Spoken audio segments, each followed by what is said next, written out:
Pujols takes it straight ahead and gets into the end zone. Bo Pujols following the block.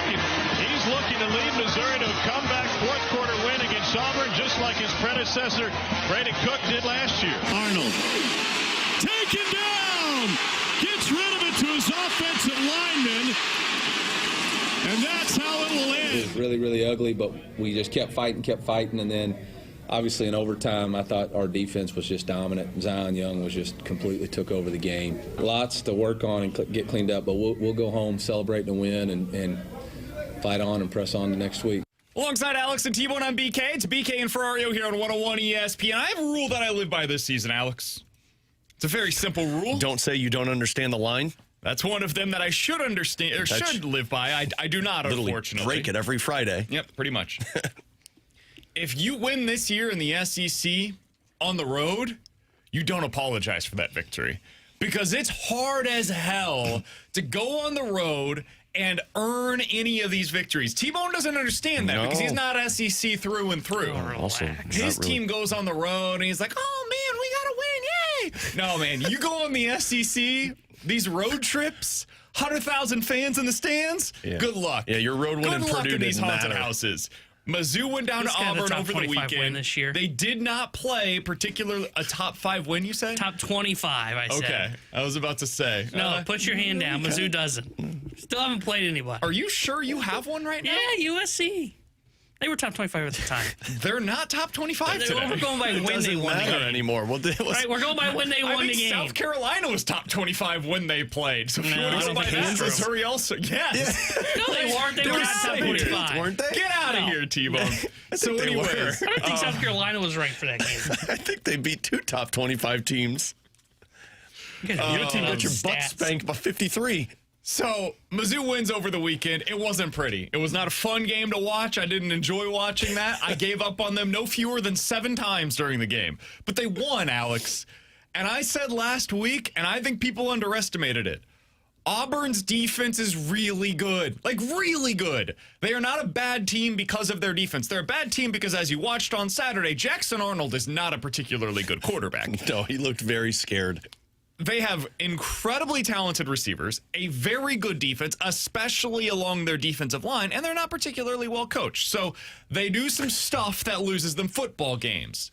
What was your biggest takeaway, Alex, on Saturday from that win? Again, they won on Saturday. They did what they needed to do to survive in advance. But your biggest takeaway from that one was what? As you said, it was not a fun game. And so in the middle of the Blues game, I've got it on my phone. And like every time I look down, it feels like Mizzou's turned the ball over. They're not moving the ball forward. And you're thinking, man, what's going on here? But by the time I leave the building, Mizzou is forcing themselves to stay in the football game. So my biggest takeaway is, as ugly as that looked, and I mean, it was not a great game for Pujols.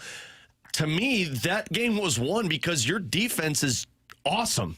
Like, your defense kept you in that football game, not just in the second half, but in overtime as well, for how good Zion Young is. So offensively, I do think there are certain areas to where I got really excited in the early portion of the season, and then it's like, oh, wait, this isn't as good as I thought it was, specifically with Pujols as the quarterback and just that offense in general.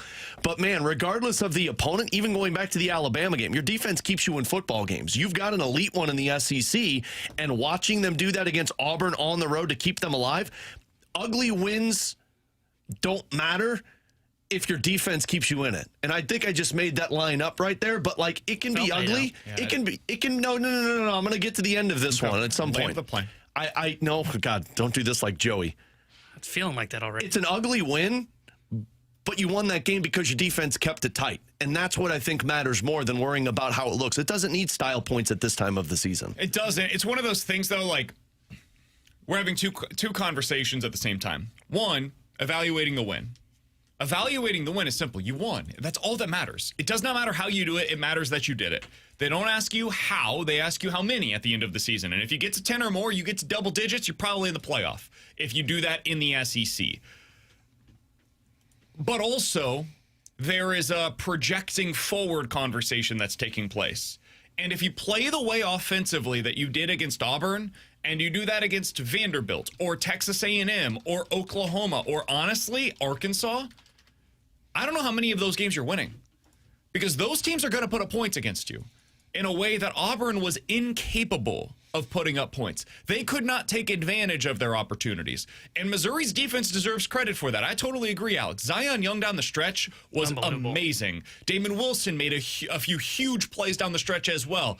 Big-time play near the goal line by Marquise Gracial, which will go completely overlooked, but it may have saved their season that he made that play where it was like a 5-yard tackle for loss, forced the field goal to be able to give Missouri a chance to tie it at the end. So, huge plays defensively. Is that enough against Vandy? I don't think so. They're going to have to play better this weekend against Vandy. But I'm also not sure that Vandy's defense is quite as good, doesn't have quite the same level of talent as what you saw this past weekend against Auburn. So the evaluating that game part of it is pretty simple to me. The what does it mean moving forward, that's where it gets a little bit more confusing and convoluted because they do have some issues to get worked out there. Yeah, I agree with that. Look, they went in on the road in the SEC. A win is a win. That's what counts. The defense was awesome for me. You mentioned Young. He was one of the big takeaways for me. I mean, he was their closer in that game in overtime against the Auburn Tigers. And with that being said, like, I don't know how to evaluate their offense. I'm kind of with Alex. Look, I got out over my skis watching their offense early on in the season. Same. And now that they're now that they're going up against SEC opponents and really good defenses, it's very limited. And really what's limited is the quarterback play in Prabula, because when they run the football, it opens up the entire offense, right? When Hardy's able to establish a run with Roberts, then you can go play action, makes things a little bit easier on Prabula. But when you just force them to throw the football, now things get complicated for the Tigers. It's what happened in the Alabama game. Alabama was able to just kind of stay ahead of Missouri and force Missouri to throw the football to get back into the game, and Prabula ended up being the reason why they lost that football game. Felt very similar against the Auburn Tigers in that contest on Saturday. I texted BK, I think it was in the third quarter or going into half maybe. Hey, look, if they don't run the football, I'm not sure they're coming out of here with a win. And they were able to find a way. They were able to find a way to give them credit. But, man, if they can't establish the run against Vandy or A&M or against Oklahoma, there is a chance they will lose multiple games because I'm not sure Prabula can lift that ceiling up. And though I like the defense, I don't know that it is elite enough to carry a lacking behind offense. Well, and it's not just Prabula. I mean, Prabula has no time and space for that offensive line. I mean, I'm so glad you brought that up. And I know that you've brought up Auburn's defense, and maybe they're not going to see that elite of a defense in Vanderbilt, but still, man. They will against Texas A&M. They will against Oklahoma. Those two teams are as good or better defensively than what you saw this past weekend. I was praising the offensive line because Ahmad Hardy was just doing unspeakable things early on, but now you're seeing when they can't run the ball, that offensive line gives Prabula zero time and space to do anything. So what makes things so difficult about college football is we saw them do this against Central Arkansas, Kansas, Louisville, South Carolina, Massachusetts. It's part of why, like, what Jamie was saying, what Kerry was saying, I disagreed with it early in the season about, hey, who have you beat? You've beaten nobody. Some of what they were saying, though, is true. There was some truth to it of the defenses that you had gone up against early in the season were not good. They were not good defenses. I think they undersold how good Kansas's offense is. I think they undersold some of what Missouri had seen. But overall, the heart of their point was what we've seen over the last 2 weeks. Hey, man, how much of this is translatable against Bama, Auburn, Vandy, Texas A&M, Oklahoma, etc., the better teams on your schedule? Because that's when we're going to learn what the ceiling is for Mizzou's schedule. We have seen what the floor is. It's really high. This team should win at least 8 games this year. Should. The ceiling will be determined by whether or not they can get more out of this offense. And that goes back to the offensive line. I agree with you, Alex, because Prabula, I did not think had a very good game against Auburn. He's slow on his reads. Even the 2-point conversion, I thought it was the perfect example of what I've seen over the last couple of weeks from him. He doesn't get the ball out quick enough. He sees something, waits for it to be wide open, then throws it. And by that point in time, the defense has an opportunity to adjust. You saw it on that 2-point play where Kevin Coleman came open. And immediately upon him having that play action fake and booting out, he's got to rifle it in there and get it to the sideline. He didn't do so, waited, took 2 more steps, then threw it. The defender had a chance to break on the ball, breaks it up, and ultimately gives them the opportunity to potentially score an overtime, that second overtime, and win the game because Missouri didn't get the 2-point conversion. Prabula in general just doesn't make quick enough reads, or he makes them predetermined no matter what he sees post-snap, and that's what he got himself into trouble with against Alabama. So there are some issues here. Some of it is just like inexperience. We think of him as being this experienced quarterback. He's not. He's started now, I think it's 8 games in his this was college his football first full career. season. And not many of those have come on the road at an environment like what we saw this past weekend. So credit where it's due. He's playing okay, all things considered. We've seen a hell of a lot worse, looking at you, Texas, from inexperienced quarterbacks. But it's not the high ceiling that we saw earlier in the season. Final thing that I wanted to mention about the offense overall and what we saw over the weekend. This isn't all that different from what we saw with Brady Cook. And Brady Cook was able to get the team to 10-plus wins. So it goes back to the offensive line conversation that Alex brought up. You can do things in other ways that allow you to get to that place. They just got to find a way to get there. Yeah, and Pribula's magic early on wasn't just him in lockstep with a lot of his receivers. It was utilizing his legs, like T-Bone mentioned. Now, Auburn is not in a team to try and do that, although he did pick up that massive touchdown with his legs in double overtime. But you're going to have to get a little bit more creative with this one. It's not just going to be the pocket passing or running the football with Ahmad Hardy. This one's going to have to come down to some creativity moving forward. And I think Auburn at least showed some of your warts going into these next couple of games in the SEC. We got this text from the 636. Guys, if we're going to criticize his poor play, you also have to talk about his good play late in the game. Absolutely. It was such a Brady Cook level of performance. Because Cook did this over the last couple of seasons. He'd have a really weird first 3 quarters of the game, and then you'd get to the fourth quarter and he'd play awesome. Made the plays that needed to be made in the clutch, and you'd be like, Mizzou found a way to win again. And that's part of the story from this weekend. Missouri found a way to make winning plays when it mattered the most, and Auburn found a way to make losing plays when it mattered the most, which is symbolic of where both of these programs are, and it is symbolic of what these two coaches have been able to do for their respective programs. It's why Eli Drinkwitz is a hot commodity on the coaching carousel, and why Auburn might be looking for its next coach in the very near future. Also, can I just add one more to it? Alugbade might be my new favorite player on that team. He's a stud. He needs to get on the field more. Yeah, why? I know he's a freshman, but Stop. well, maybe we'll go wherever drink goes. Probably Auburn. So we'll see him in. I'll see him in Penn State. In the Big Ten. Both of you. All I'm saying is Alugbade. It's like watching him just out-muscle a couple of defenders, and that's a really good secondary for Auburn. I was really impressed and thinking, why are we not throwing the ball to this guy more? He needs to see the field more. And Marquise, fine player. He should not be playing right now over Donovan Alugbade. Yeah. Alugbade is, that guy is special, man. I mentioned it after like game 2. He reminds me so much. I don't know if it's the number. I don't know if it's the tail that he wears during these games. I don't know what it is. The way that he moves, though, he looks like Jamar Chase. And I know how ridiculous that sounds, but watching Jamar Chase back at LSU, it looked like this. And this guy, don't forget, is a true freshman. This kid is 18 years old coming in and dominating against SEC opponents. That's he has 200 yards receiving. We're halfway through the season. He is a true freshman in the SEC. That's nuts. Well, dude. you just said he's 18 and he's 6'2", 207 pounds. Yeah. Like, my man's going to be growing into a little bit more muscle in a couple of years. Dude, how do we let this guy leave the state? What the hell happened? He went to IMG Academy down in Florida, so he had been out of the state for a while prior to But that. Mizzou only recruits in Illinois. Take care of business. Coming up in 15 minutes, we'll dive into some NFL quick hitters. At 11:45, we'll have questions and answers. 314-399-9646 is the Your Comfort Service text line. YouTube chat is off and running, as always, at youtube.com/101ESPN-STL. We led today with Missouri because T-Bone and I thought it was the biggest story from the weekend. Alex thought something else was the biggest story from the weekend. He wants to talk about Jordan Kyrou and what we saw from him and how he led the way for the Blues over the weekend. We'll talk about that next year on 101 ESPN.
End of the cycle to Kyrou. Shoots. Score! It started with Kyrou in the neutral zone. It ends with Kyrou at the back of the net, burying it. 1-0 St. Louis. You know, he was buzzing. He likes that term, buzzing. He was electric out there making plays, but also, you know what, on the goal in general, his reload defensively that ended up coming back, then getting the buck, going north with it. Obviously, having that cycle play with Schenner to cap it all off. But without that defense, you get no offense, and it was a great example of it. That was Steve Ott after the game over the weekend alongside Alex and T-Bone on BK. Good win by the Blues, 3-1 on home ice, finally getting a victory on home ice in their third attempts to do so. Beat a good Dallas team, Alex. And after the game, Jim Montgomery said, hey, it was the best game that I've seen by the Blues with their sticks since the year after the Stanley Cup, when the Blues were on pace that year, 2019-20, before the shutdown, to be one of the best teams in the Western Conference. Then, the world went crazy. Alex, your biggest takeaway from the win over the weekend, though, was not necessarily like the team structure or Jordan Binnington or anything like that. It was Jordan Kyrou and his leadership. Explain that. So this all started with morning skate, and it's why I was kind of honed in on Jordan Kyrou and Robert Thomas, because somebody asked, they juggled up the power play units, and Kyrou and Thomas were together. And somebody asked, you got Kyrou and Thomas on the power play together, but you have them separated on the even strength lines. What are you looking for from those two? And this was Montgomery's answer. We're looking for them to produce. We're looking for them to lead our team offensively. And then he just got up and walked off. It was the mic drop moment for Jim Montgomery. That, to me, was the equivalent of him calling out his best players without negatively calling them out. It's saying, what do you want from them? We need them to be our leaders. We need them to produce. And then Jordan Kyrou just goes out there and, in my opinion, plays the best game that I have ever seen him play at the NHL level, because he was playing on a third line with Braden Shen and Matthew Joseph, and that was the best line on the ice in that game. Call it mismatch, call it whatever you want. But Jordan Kyrou played as good, if not better, in the defensive end of the game than what he did in the offensive side of the game. Steve Ott had that quote there at the end of it, and he said, look, the play that he scored the goal on, it was highlight reel-esque. He danced a defender and then just went to the net and beat Jake Ottinger. But that play started from Jordan Kyrou breaking up a scoring chance in his own end by going back, stick lifting Nathan Bastain, and then coming back the opposite way and just doing it all himself. And he did it all night. He was blocking shots. He was jumping in front. He was breaking up plays with the stick and his body. And why I honed in on that was because that's leadership to a T. And Jordan Kyrou is not a guy that wears the letter. Jordan Kyrou is not a guy that I think any Blues fan would look at as a leader. But if Jordan Kyrou, who is known in the past as a guy that doesn't play defense, if he's going to go out there and play to that level for the Blues, man, nobody else has an excuse to play any differently. And the key for him now is going to be consistency, because people see that and they say, good, you have to do that on a nightly basis. But for Jordan Kyrou, watching him play that game to where Dallas didn't have really any big opportunities, with the exception of the last 5 minutes when they started to really push, Jordan Kyrou is a huge reason why in all of this. So to me, that was leadership to a T. Coach calls him out. He goes out there and not only plays great offensively, but even better defensively. So the other player, though, that was mentioned in that piece, because I've got nothing more to add. I totally agree with everything you just said about Jordan Kyrou. He also mentioned Robert Thomas. And after the game, he was asked about the line combinations and the chemistry that they were able to create. Here's what Jim Montgomery had to say. Yeah, I thought as the game developed, the lines got more and more cohesive. I really liked the Suter line and the Shen line. I thought those two lines in particular had offensive chemistry, and they were working defensively. All four lines worked defensively. Didn't mention the Thomas line. No. Well, he said all four lines worked defensively. Yeah, and the fourth line, you're not expecting to add much offense. So if they're doing what they need to do defensively, you're fine. And he mentioned that your second and your third line played well offensively. So the one line that's not living up to their expectations is that Thomas line, according to Jim Montgomery. And this has been the case all year. Alex, if you want to look under the hood on some of the numbers for Robert Thomas's line, now it's worth noting he also gets the toughest matchups, and things are going to be harder for Thomas than they are any other line for the Blues. That's part of being the number one center for a team.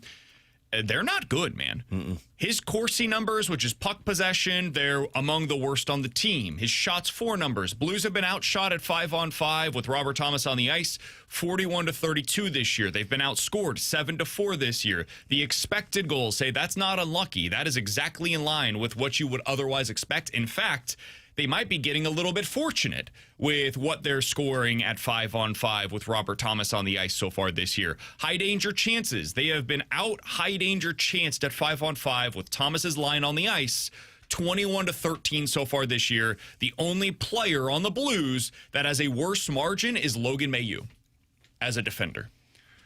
What's going on there, Alex? Because they've changed up that line a lot. They've tried to make it work with a number of different players. Now it's Holloway that's up there trying to get something more out of Robert Thomas. What's going on? I don't know, to be honest with you. I think some of this is Robert Thomas putting some pressure on himself. I mean, I'm seeing some of the same body language that we saw last year early on, to where the head goes up to the rafters if a shot doesn't go his way.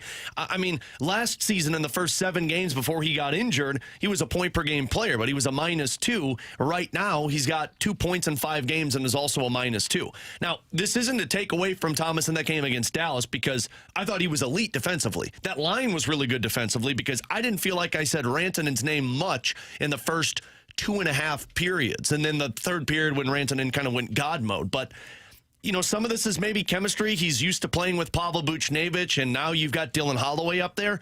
I think some of this is just Robert Thomas in his own head too much. Offensively, when they go in, it's a lot of one-and-dones. There just wasn't a lot of cycling. And again, it was one game that the three of them played together. I'm sure Jim Montgomery is going to want to see, hopefully, that chemistry build like the other 2 lines did. But for Robert Thomas, it was the polar opposite of what Jordan Kyrou did in that game, to where Kyrou took over, and I'm not sure I've seen Robert Thomas take over a game in the offensive side of things. I don't have a lot of worries about it, because it is still so early on in the season. I think Thomas is going to be fine. We've got too much of a resume here, and we did this last year. I did this last year, at least, where there was like a 15 to 20 game stretch where Thomas just didn't look right. Yeah.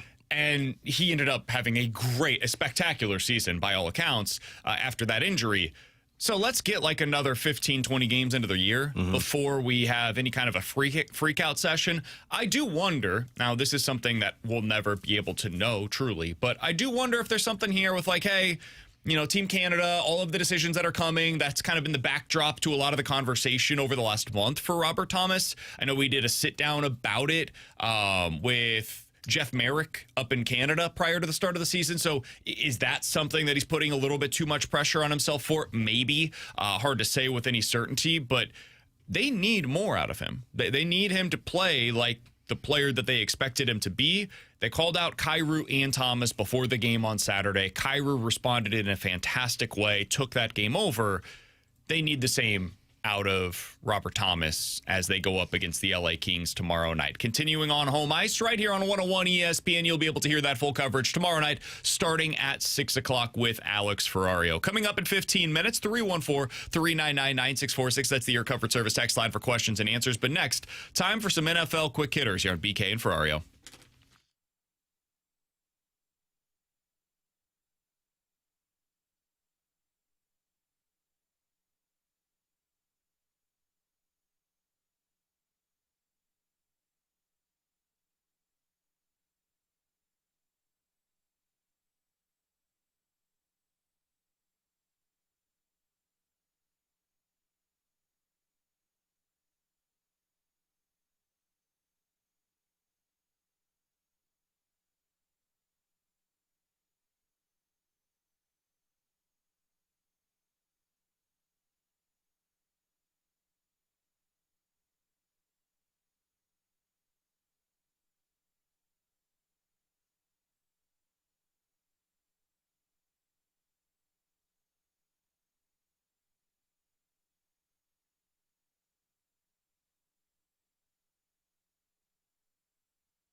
Alex, we are one day away from the start of the NBA season. Fast breaks, buzzer beaters, block parties, they're all back. Underdog is the best place to get in on all of the action. You can make entries and win money right here in the state of Missouri. I checked my Underdog app earlier today because I know the NBA season is right around the corner. You know they've got these promos. They've got whether it's an odds boost or sometimes gimme picks. I got a gimme pick on Kevin Durant going higher than 0 points, rebounds, and assists for tomorrow night. So I'm going to go ahead and take that. I've got Shea going higher on his points, rebounds, and assists. And I also like Luka Doncic with LeBron out to go higher on his points, rebounds, and assists. It's 6-1 over on Underdog. BK just showed you how easy it is to use Underdog. Pick your favorite players, your favorite stats, higher or lower, and you're in over at Underdog. So download the app today and use promo code BKO to score $100 in bonus funds or bonus entries when you play your first $5. Again, that's promo code BKO. Underdog, make plays, win money. Must be 18 plus and present in Missouri. Terms apply. See assets.underdogfantasy.com/web/play and get terms _DFS_.html for details. Concerned with your play? Call 1-800-GAMBLER or visit www.ncpgambling.org.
Tanner Hendrickson here with a Sports Center update driven by Johnny Londoff Chevrolet and Johnny Londoff Autoplex. Blues took down the Stars over the weekend. They are off today. They'll be back in action tomorrow night when they host the LA Kings. We'll have pregame coverage tomorrow starting at 6 o'clock with Alex Ferrario and Puck Drop at 7 o'clock with Chris Kerber and Joey Vitale. And tonight here on 101 ESPN, a Monday Night Football doubleheader for you, as well as pregame coverage tonight starting at 5 o'clock for Lions versus Buccaneers with kickoff at 6. And then after that game, we'll head over to Houston where the Seahawks take on the Texans. The Sports Update was driven by Johnny Londoff Chevrolet and Johnny Londoff Autoplex. See Londoff.com. Chevy, together we drive. Are you kidding me?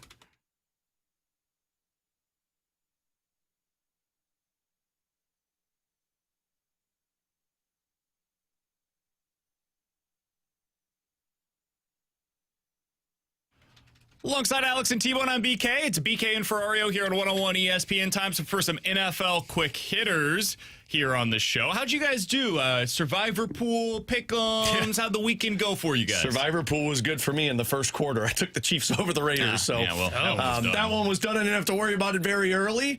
Now is when the boys become men in the pick-em pool, because I'm sure everybody's got those favorites out of the way. I'm curious to see how many people were kicked out, though, after a couple of games. Yeah, I feel like Survivor this week, most of the teams you would have went with, they felt kind of chalk. Were able to come out with a victory. I'm wondering if the Commanders one got some people. Maybe. I wouldn't think so. I mean, they were without their top two wide receivers. Jaden Daniels still coming back, finding his way. Cowboys have a great offense. I mean, I picked the Cowboys in that game, so I certainly wouldn't have gone in that direction. It had the chance to kick some people I'm also out, though. wrong about everything. I was really hoping that the Cardinals would beat the Packers because that would have kicked out some people. for sure. I was hoping that, what was the other? Giants, Broncos. Yes. I felt like that was a potential Giants, spot. Broncos was there for you. At one point, like one slight point, it felt like the Titans maybe, but then, of course, the Patriots just kind of put the sledgehammer to them. But that Cardinals and Packers one, I was like, oh, man, please, Arizona, pull off the upset. All right, Alex, you mentioned the Cowboys game. Dak Prescott is playing out of his mind right now. They might be the most fun offense to watch when everything's going well. CeeDee Lamb looked great yesterday. There may not be a better offseason move for any team so far this year with what they've produced on the field than George Pickens, who every time I see him make a play, I'm like, that guy's a top 5 receiver in the NFL. He's obviously not, but he has the talent to be that. Dak has 13 touchdowns and no picks in his last 4 games. To put this in perspective, he has now thrown for at least 3 touchdowns without an interception in 4 straight games. Other quarterbacks to do that, Russell Wilson in 2015, Drew Brees in 2019, Rodgers in 14, Manning in 14, and Tom Brady in 2007. Those are MVP caliber seasons. Do the Cowboys have enough to be a playoff team this year? I think so because of a couple of underwhelming teams in the NFC. Like I look around specifically in their division. Like obviously the Eagles are going to be there, but I think there's some that would probably say it's a little odd of a season. The Cowboys just beat the Commanders. I think when it's all said and done, the Commanders are going to be fine, but the Cowboys pulling that one off, can they maybe keep themselves alive? You know, the NFC North is kind of right there in line step with the Cowboys, so I don't know if they can be a sure-cut playoff team. I think they'll be one of those final teams that's pushing for one of the last playoff spots if their offense can keep this up. I don't think they've got enough to be a playoff team. I like them. I think they are a team that will probably keep somebody out, but I don't think they've got enough to get over the top. If they were in the AFC, I think this would be a different conversation. The NFC is just too deep for them. They've given up the most points in the conference at 206, even after yesterday's performance against the Commanders. So I like their offense. Dak is playing at an MVP level so far. They just can't get enough stops, in my opinion. And I think yesterday was more about the Commanders than it was about the Dallas Cowboys. I just think there's so many teams that are kind of in the same boat, right? So the 49ers, Rams, and Seahawks are all, I think, playoff caliber teams in the NFC West. I think the Falcons and the Bucks are NFC playoff caliber teams from the South. Packers, Lions. I'm going to throw the Bears into that conversation right now. And then you've got the Eagles and the Cowboys, and if you want to, you could throw the Commanders. That's 11 teams from the NFC. Do I think the Cowboys are capable of making it to the playoffs? Yes. They have the offense to be able to do so. Would I currently predict them to get there? No. I can't do that because of what T-Bone said. Their defense just can't get enough stops. One of the other teams, though, that I mentioned is a playoff caliber team is the Green Bay Packers. They're 4-1-1 on the season. They mostly find a way to do what the Mizzou Tigers did over the weekend, which is win ugly. But man, every week they're winning ugly, even if they go up against not great opponents. Alex, I feel underwhelmed seemingly every week that I watch the Packers right now. Week 1, they were amazing. They looked awesome offensively, defensively. Oh my God, the Lions couldn't move the ball. Since then, they were fine against Washington. They lost against Cleveland. They tied against Dallas. And then over the last couple of weeks against backup quarterbacks, they have not looked good defensively, and they've struggled to come out with wins. What do you make of the Packers right now? They're clearly a good team, but that's not how we evaluate them. They're much like the Eagles, where it's, okay, cool, you're winning, but what's going on here? Yeah, like when I watch them play, I don't look at a team that I believe can win a Super Bowl. I think they're a team that could get into the playoffs, and that's about it. And it's what I said at the beginning of the season. They've got fun weapons. I just don't know if they have enough elite weapons to raise the ceiling of that team. And defensively, I mean, when push comes to shove, I think they're going to be a fine team. It's a little odd watching them give up 23 to the Cardinals. The Cowboys one doesn't really surprise me at all, but I think if you were to put the Packers and Lions against each other now versus that first game of the season, I think the Lions beat the Packers easily, and there's no question, which kind of tells me where the Packers are at. When you watch Jordan Love, how do you leave feeling? Because you look at the numbers. He's thrown for 1,500 yards almost, 10 touchdowns, 2 interceptions. He's top 10 in the league in both quarterback rating and QBR this year. The numbers look good. But when you watch him on Sundays, do you feel that way about him? Top 10 quarterback, no doubt about it. No. I feel like, that was okay. Could have been better. Like, that's what it always feels like with Jordan Love. That's how I feel as well, and I've felt better than that at times in the past. I've been the guy on the show that I really enjoy watching Jordan Love. Yes. I admire his game. He tries stuff. He really pushes the ball down the field. Might be his problem. It's kind of, but he's not running into issues with it the same way this year. Like, the interception numbers are not a problem. He only has 2 on the season. It just doesn't feel like it's all clicking to me offensively for them. And I can't put my finger on exactly why that is. Defensively, I don't think Micah Parsons has been as good as I expected him to be for them. Agreed. I think that's the issue on the defensive side of the ball. It was awesome to close that game yesterday. No doubt. He has moments, but it just overall, I don't feel his impact as often as I expected to. Offensively is where I just don't get it. It doesn't make sense to me. Yeah, I'm with you. I leave these games going, I just don't know if Love is the guy. What I'm having a tough time with the Packers offense is I think their weapons are okay, but is it the weapons aren't good enough around Love, or Love's not good enough to lift up the weapons? And that is the question that I'm having a tough time trying to decide, because I think if he was a top 10 quarterback, they look a lot better than what they would be, what we've seen so far, where they don't have to struggle against the Arizona Cardinals. They lose to Cleveland because a top 10 quarterback lifts up the weapons around him, right? And you end up looking at a guy like Tucker Kraft and Golden and going, okay, that guy's a good piece, but he looks better because his quarterback. I'm not seeing that from Jordan Love. And I agree with Alex. I do like the pieces. I just don't know that they're a Super Bowl caliber team. I think they're really good. They're going to make the playoffs. They're going to probably win that division, in my opinion. But there's just something about them that feels a little off. But I can say that about everybody in the NFC. Who's That's better than them in the NFC? That's the thing. I would still have them as my number 1 team right now in the NFC, but I feel weird saying that because I watch them every weekend. During the week, Packers are the best team. They're going to win this. They're going to go to the Super Bowl, blah, blah, blah. And then I get to Sunday. I watch them. I sit there for 3 hours and watch them against the Bengals with the backup quarterback. This week against the Cardinals. And I think to myself, man, is this team good? I think so. But I'm not positive about that. So it's a weird disconnect that's happening in my own mind. Because, I think the Lions are better than them. I think right now the Lions could beat them head-to-head. That first week to me was a little bit of a mirage. I have just so many questions about that Lions defense. That same. But I would hear the argument on them because I kind of agree with you because offensively now they're playing better. I think the only team that I would like right in pen ahead of the Packers right now. Your Rams? My Rams. I was thinking that too. Rams look awesome. There are a couple teams that are like right there with them. Like I think there's an argument for Philly to be, you could argue better than Green Bay. Same with Detroit. I guess you have to kind of argue the 49ers, right? I don't know how to judge the 49ers because they're like hurt and somehow doing this. So maybe. Same with the Bucks. Like, the Bucks. Should I be writing them ahead of them? I don't know. Sure. But the only team I feel like definitive, and I hope it's not the fan in me coming out, I do think the Rams are the best team across the board right now, right in pen in the NFC. Because the thing about the Packers is if their defense can't be elite, which we saw in the first couple of weeks of the season, and right now I'm just not sure they're at that same level, I don't believe that offense can win in a shootout against teams like Detroit, LA, or even against Philadelphia if they're clicking right. The opposite side of this feeling, where during the week, I feel like the Packers are going to the Super Bowl, and then I watch them on Sundays, and I feel like they might not get to the NFC Championship game.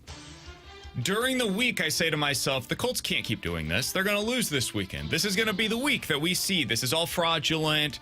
Yet it's still Daniel Jones, still the guy that none of us believe in. And then we get to Sunday, and I watch him. I'm, damn, this is the best offense in the NFL. Every week, I walk away saying, all right, they did it again. Daniel Jones, 288 through the air. Jonathan Taylor, 3 huge chunk plays on the ground.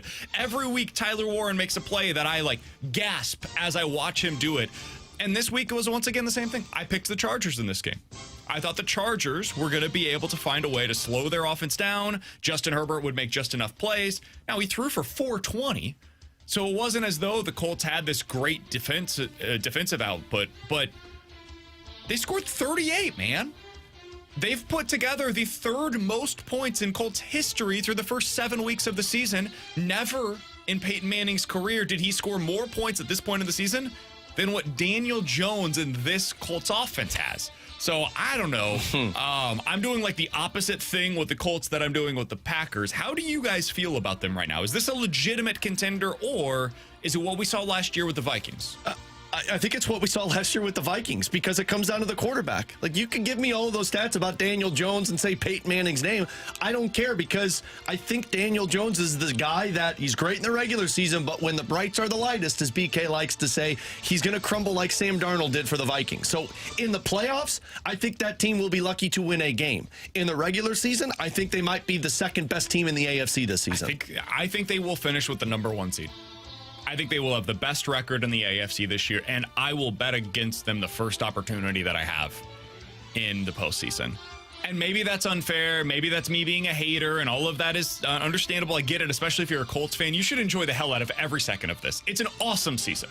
It's so cool to watch. And Daniel Jones is about to get paid like $50 million a year after the season. Not by the Colts, though. I think it will be. You can't let him go. Yeah, I think you got to do the Baker deal, the first Baker deal. Except he's gonna get the Darnold deal. If I'm him, I'm not taking the Baker deal. I want more. Yeah. He's going to get the Darnold deal because it's the same thing that Darnold did last year. Anthony Richardson can't even stretch properly without getting hurt. And I guess if you're the Colts, you look at the Vikings right now and be like, grass ain't always greener. Exactly. So you should re-sign him. You do the thing that you have to do, and this is going to go down as one of the best seasons that the Colts have had, the best season probably, since Andrew Luck left. And one of the best since Peyton Manning left. But you look at it, and you look at their wins. You look at the teams that they've beat so far this year. It's Miami, it's Denver, it's Tennessee, it's Vegas, it's Arizona, it's LA. None of these teams are legit contenders in the AFC.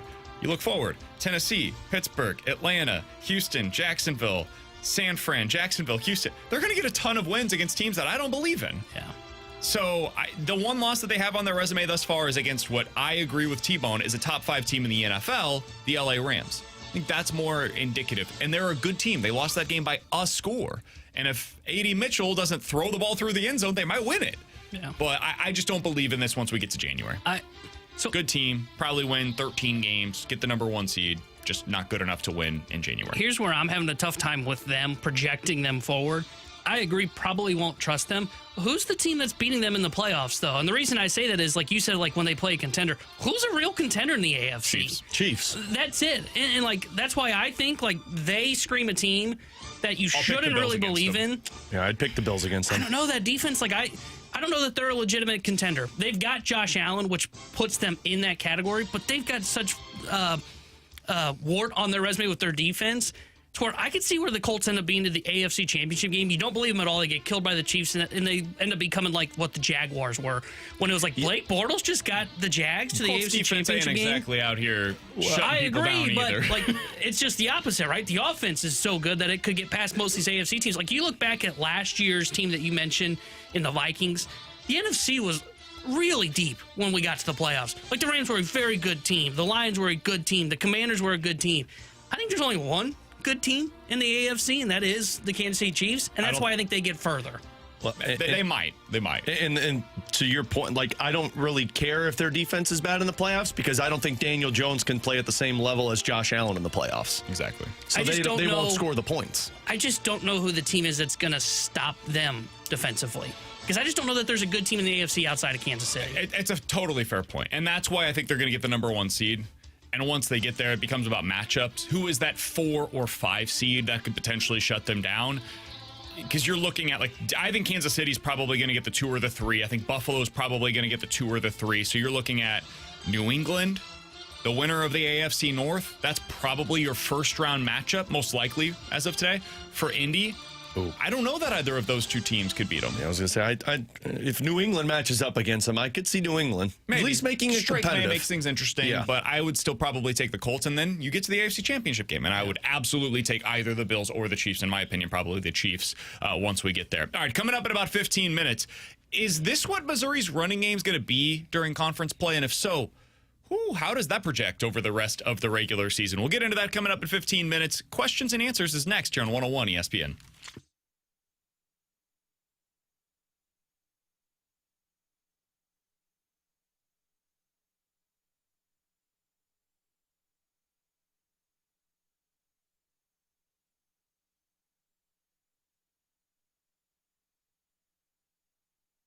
Alex Ferrario with you to talk about my friends over at Classic Air Care, a company that has been making people comfortable since 1926. And if you're like me, boy, you're on that fence of, do I turn the heat on? Do I try and push it out? This morning it was cold in the house, so I said, I think we got to turn it on for our girls. So when you start turning on those furnaces at this time of the year, the annual maintenance, the maintenance agreement, it's the best way to avoid any breakdowns by using Classic Air Care. So call them today and get that tune-up, because an annual maintenance is going to extend the life of your HVAC system, especially when you turn those furnaces on. If you've got that older unit, you're going to smell that nasty smell that hasn't been turned on for 6 months. Get Classic Air Care out to check the unit, clean the unit, fine-tune it, make sure that it's good to go to get you through the upcoming winter. And here's the best perks about it. You're on that maintenance agreement, so if there's any hiccups between the fall visit and the spring visit, you get priority scheduling because you're a part of that maintenance agreement with Classic Air Care. And they've got 100 vans that are out on the road, so they will get to you within 24 hours when you call their incredible customer service at their office. So call them or schedule online. Just do me a favor and tell them Alex Ferrario sent you. Classic Air Care and classicaircare.com.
314-399-9646 is the Air Comfort Service text line for questions and answers. If you guys have any questions, go ahead and get them in right now on the Air Comfort Service text line or on YouTube at youtube.com/101ESPN-STL.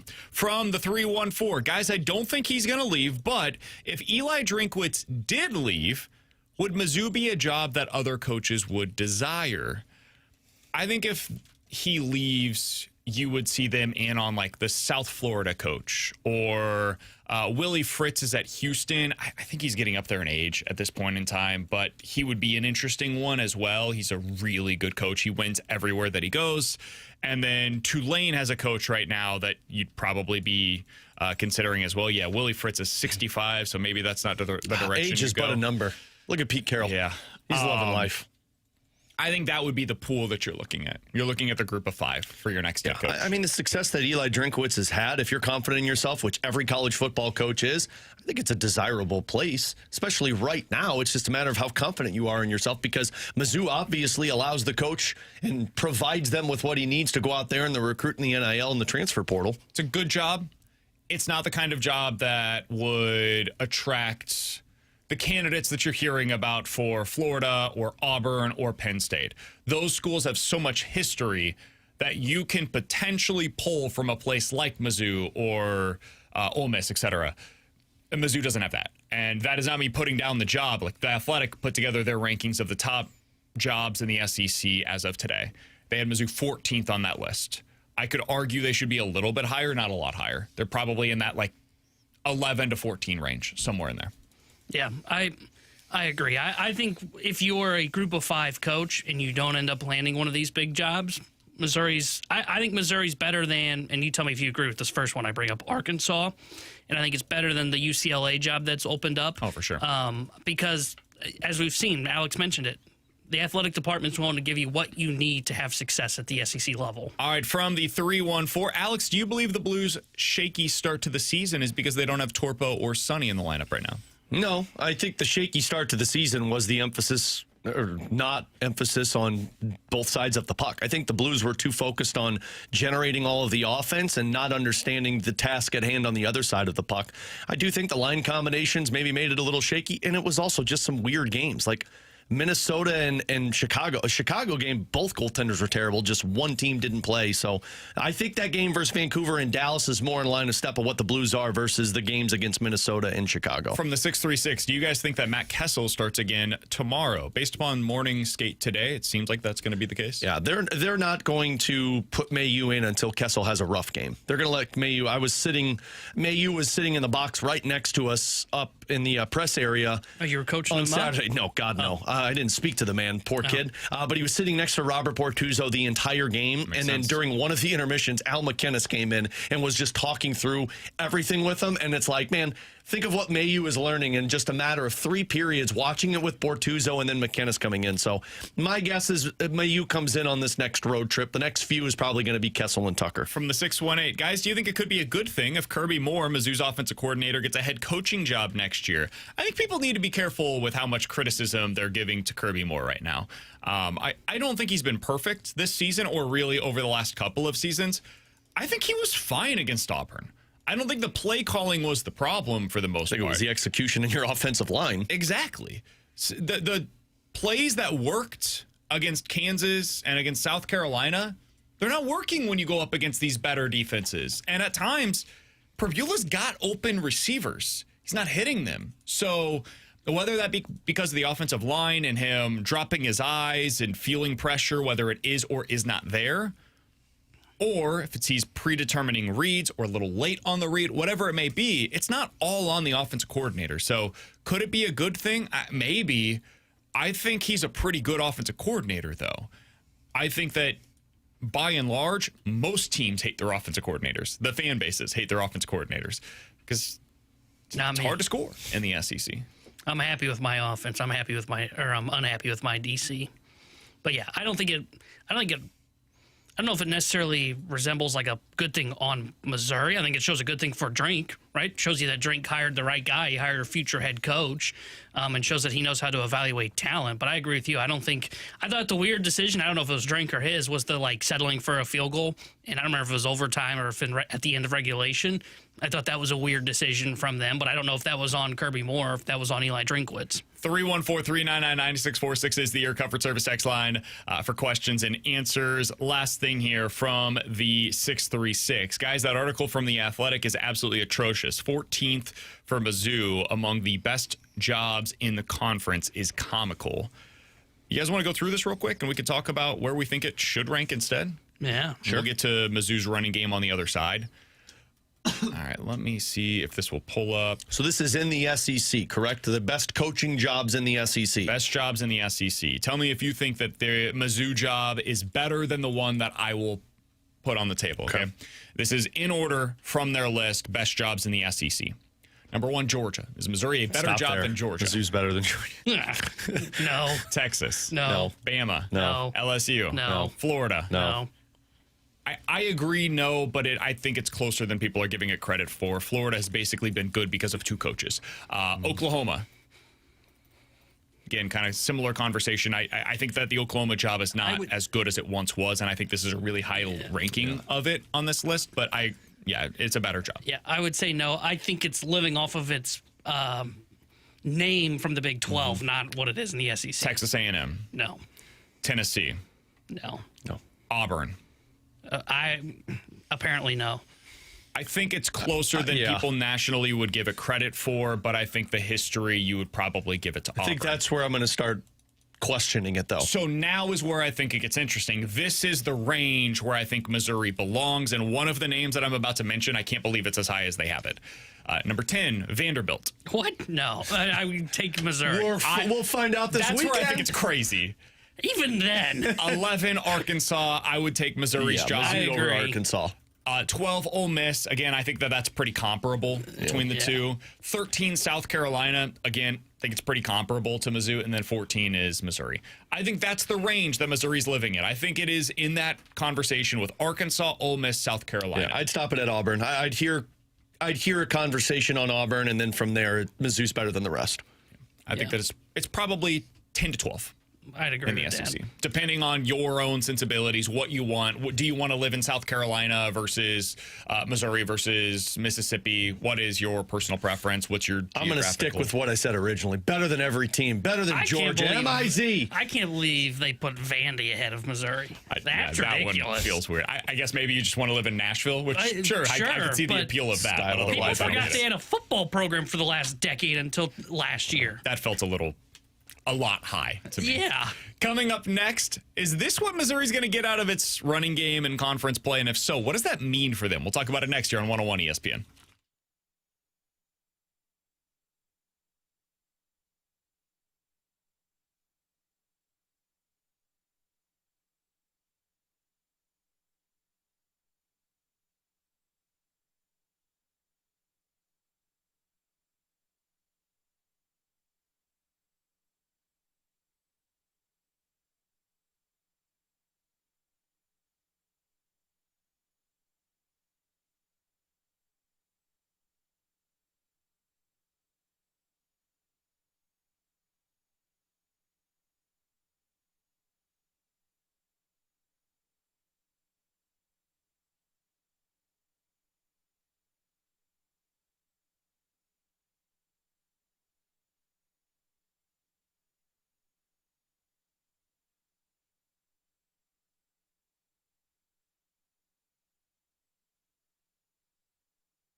Alongside Alex and T-Bone on BK, got a little bit of news in Major League Baseball that we can discuss. We'll get to Mizzou on the other side here. The Angels and Albert Pujols, according to John Heyman, have broken off talks after a few differences came up in their early conversations. It sounds as though, according to multiple reports now, Albert Pujols still interested in both the Padres and the Orioles, but he will not be the next manager of the LA Angels. This is interesting, Alex, because he had a close relationship with Artie Moreno. Now, they also had the whole situation where they decided to release him, so there's that. But I wonder what led to the decision here on them not going down this path together. See, I'm not surprised by this at all. I'd be surprised if the Angels was the only job that Pujols was offered and said, I just don't want to manage and I'm not going to take it. Sure. I think this makes a lot of sense that the Padres and Orioles stepped into this, and it's like, wait a minute, I've got two teams that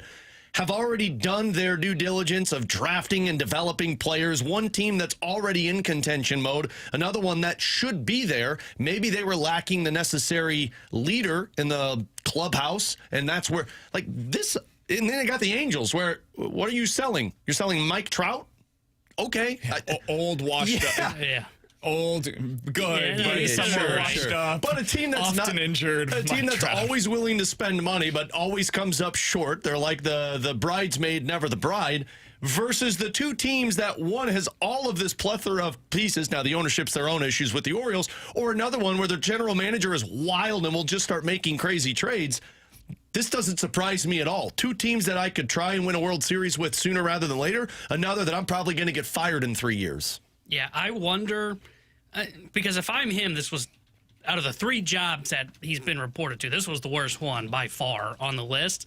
But, like, according to some reports last week or 2 weeks ago, it was, hey, he might be able to get to name the next president of baseball operations, which is a little weird to see if you're Meneisen up there in L.A., but I would think that would make it more appealing. I wonder if it got held up on, and I just saw Stephen Nesbitt tweet this out, I wonder if it got held up on because of his personal contract with the Angels. Where they're like, hey, we'll pay you an extra $1 million, so you'll be making $2 million a year. And he's like, no, I can make $4 million elsewhere. Exactly, because he's still got 7 years left on that. So I bet he was trying to keep that, or at least the money, maybe not so much the term, but the money, the $7 million he's supposed to make on that, in whatever his next managerial contract was going to be.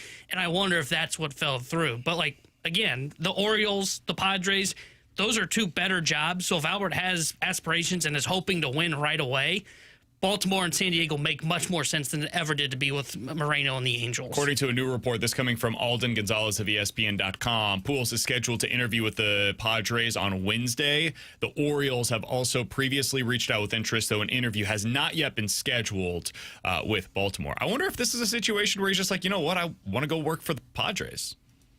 Like, if I'm going to get a job, I want San Diego. I can go coach Manny Machado and Fernando Tatis Jr., who I have a relationship with both of them. I'm in Southern California still, where he spent so much time over the last decade. I'll take that job. I can win a championship with that team. There's no chance in hell that I'm winning a championship with the Angels, as you mentioned, Alex. There's no interest in the most recent, and this is no disrespect to him, but like they brought in Ron Washington. Like, it's not like people are knocking down walls to try and take on the Angels' managerial job to win a World Series. This is probably one of the 5 least interesting options right now in Major League Baseball. Oh, if you're Albert, the only reason you have interest in this job with the Angels, or had interest, I suppose, with the Angels, is because of your history there. Mm-hmm. Otherwise, there would have been no scenario in which you would have made any sense for the Los Angeles Angels. It's a dormant franchise that makes poor decision followed by next poor decision and tries to throw money at the problems, and they chase stars, but they do it poorly. They are... honestly, they do a lot of what like the Rangers do, but they do it at a really poor level. So yeah, they screw this up all the time. If that's the decision that Pujols came to, is I just would rather work for the Padres. I'd like to win. And once again, is another reminder that this is a really smart baseball guy. Like he uses, logic to make informed baseball decisions. So kudos to him if that's the direction that he's ultimately going to go. By the way, the other managerial news from the weekend, we can get into this real quick. I find the Tony Vitello stuff with the San Francisco Giants to be fascinating. For those that didn't see it yesterday, the San Francisco Giants, according to reports, have offered Tony Vitello, the coach of the Tennessee Volunteers, they've offered him their managerial job. There has been no confirmation as to whether or not he's going to take that job, but it sounds like he is clearly their top choice. They want him to be the next manager of the Giants. I think for a lot of people, the initial reaction was met with A, shock, and B, this is going to fail spectacularly. It'll be what it is when a college coach goes from the college football ranks to the NFL. It's going to crash and burn. It's going to be Urban Meyer to the Jaguars. I'm not sure how this is going to go, but I find it to be really interesting because there are so many different things. Like the job of a manager has changed over the last decade. Where do you guys fall on this? Do you think there's a scenario in which this actually works and it becomes a smart hire and we look back on it and say, man, with all of the changes that have taken place at the college level, this actually might be a way to find your next manager as colleges can become a feeder to the Major League Baseball the way that they haven't been previously? This would be the first time that we've ever seen this. Yeah, I think there's a chance it's interesting. I mean, there's a better chance that this fails magnificently, but I mean, I think if I'm the Giants, I'm looking at this saying, cool, well, it didn't work with Bob Melvin, who has had experience in major leagues. We brought in Gabe Kapler, who was kind of a newer, but he was a former player. Now let's go a different route. Let's go the college route. I do think there's something to a better communication to the younger players in baseball. The part that I'm kind of wondering if it doesn't work is, I mean, the Giants they've got a good mix of like older players and veteran players, but then they've got those youngers as well. And how do you make that work? I don't view the Giants as young. That's why, like, if this was like a rebuilding team, I could see how you try this experiment. Giants are like in win now mode. And this is where I don't think this makes sense. They basically just said, let's hire a double-A manager. Because that's basically what I would say SEC baseball is it's like the double-A. You bring in a guy that has no experience. Pressure is different, but yeah. But sure, that's fair. But that's kind of what it is. Like Liam Doyle, we said, and we talked to him at the time when he was the Tennessee coach about like, hey, look, this is kind of like double-A, right? You're skipping the lower levels of baseball. You don't see teams doing this for a double-A manager. I think this fails spectacularly. Like, I think this is a terrible decision from Buster Posey. I think you're going to see him go. I think he sticks at Tennessee. I don't think he will make this leap to Major League Baseball. I think it could work. Now, I don't know what there's going to be an expiration date on it. And that's my biggest concern. I think Vitello is a smart baseball guy, and I think college baseball, especially in the SEC, I would say the biggest difference, T-Bone, to me from double-A in what we're seeing in the SEC is the pressure, and I think that's real. I think that's the hardest thing about the job in Major League Baseball is the pressures that you feel when you're in that job to win and to perform every single night. Whereas in double-A baseball, like, your number one primary goal is to develop players. That's your stated goal from the very beginning of the season. You got to get these guys to the major leagues. It's not exclusively about winning night in and night out. And that's what it is in the SEC. If you're not winning regularly, dude, you've got some big problems and you could potentially be fired the next year. If Vitello does that, there's also a difference in the schedule. Like in college, you're not playing every single day, and you're certainly not playing against teams that could beat you every single day. You've mostly got weekend series that feel that way. How does that feel over 162? Because he's a fiery personality. How does that play in the clubhouse for veteran players that are getting paid $25 million a year? That's my biggest reservation about it, but I do think college baseball is close enough in terms of the way that it is managed now to where I think there's a chance that it could work better than people are giving it credit for. I'd be interested to see what this looks like for him at the major league level. I'm not ready to just completely write it off the way that T-Bone is right now. I'm going to be ready to fire Posey when it fails. Coming up in 15 minutes, we'll get into in or out. But next, if this is what Missouri's running game is going to be in conference play, is this team good enough to be able to get to 10-9 wins? We'll get to that next year on 101 ESPN.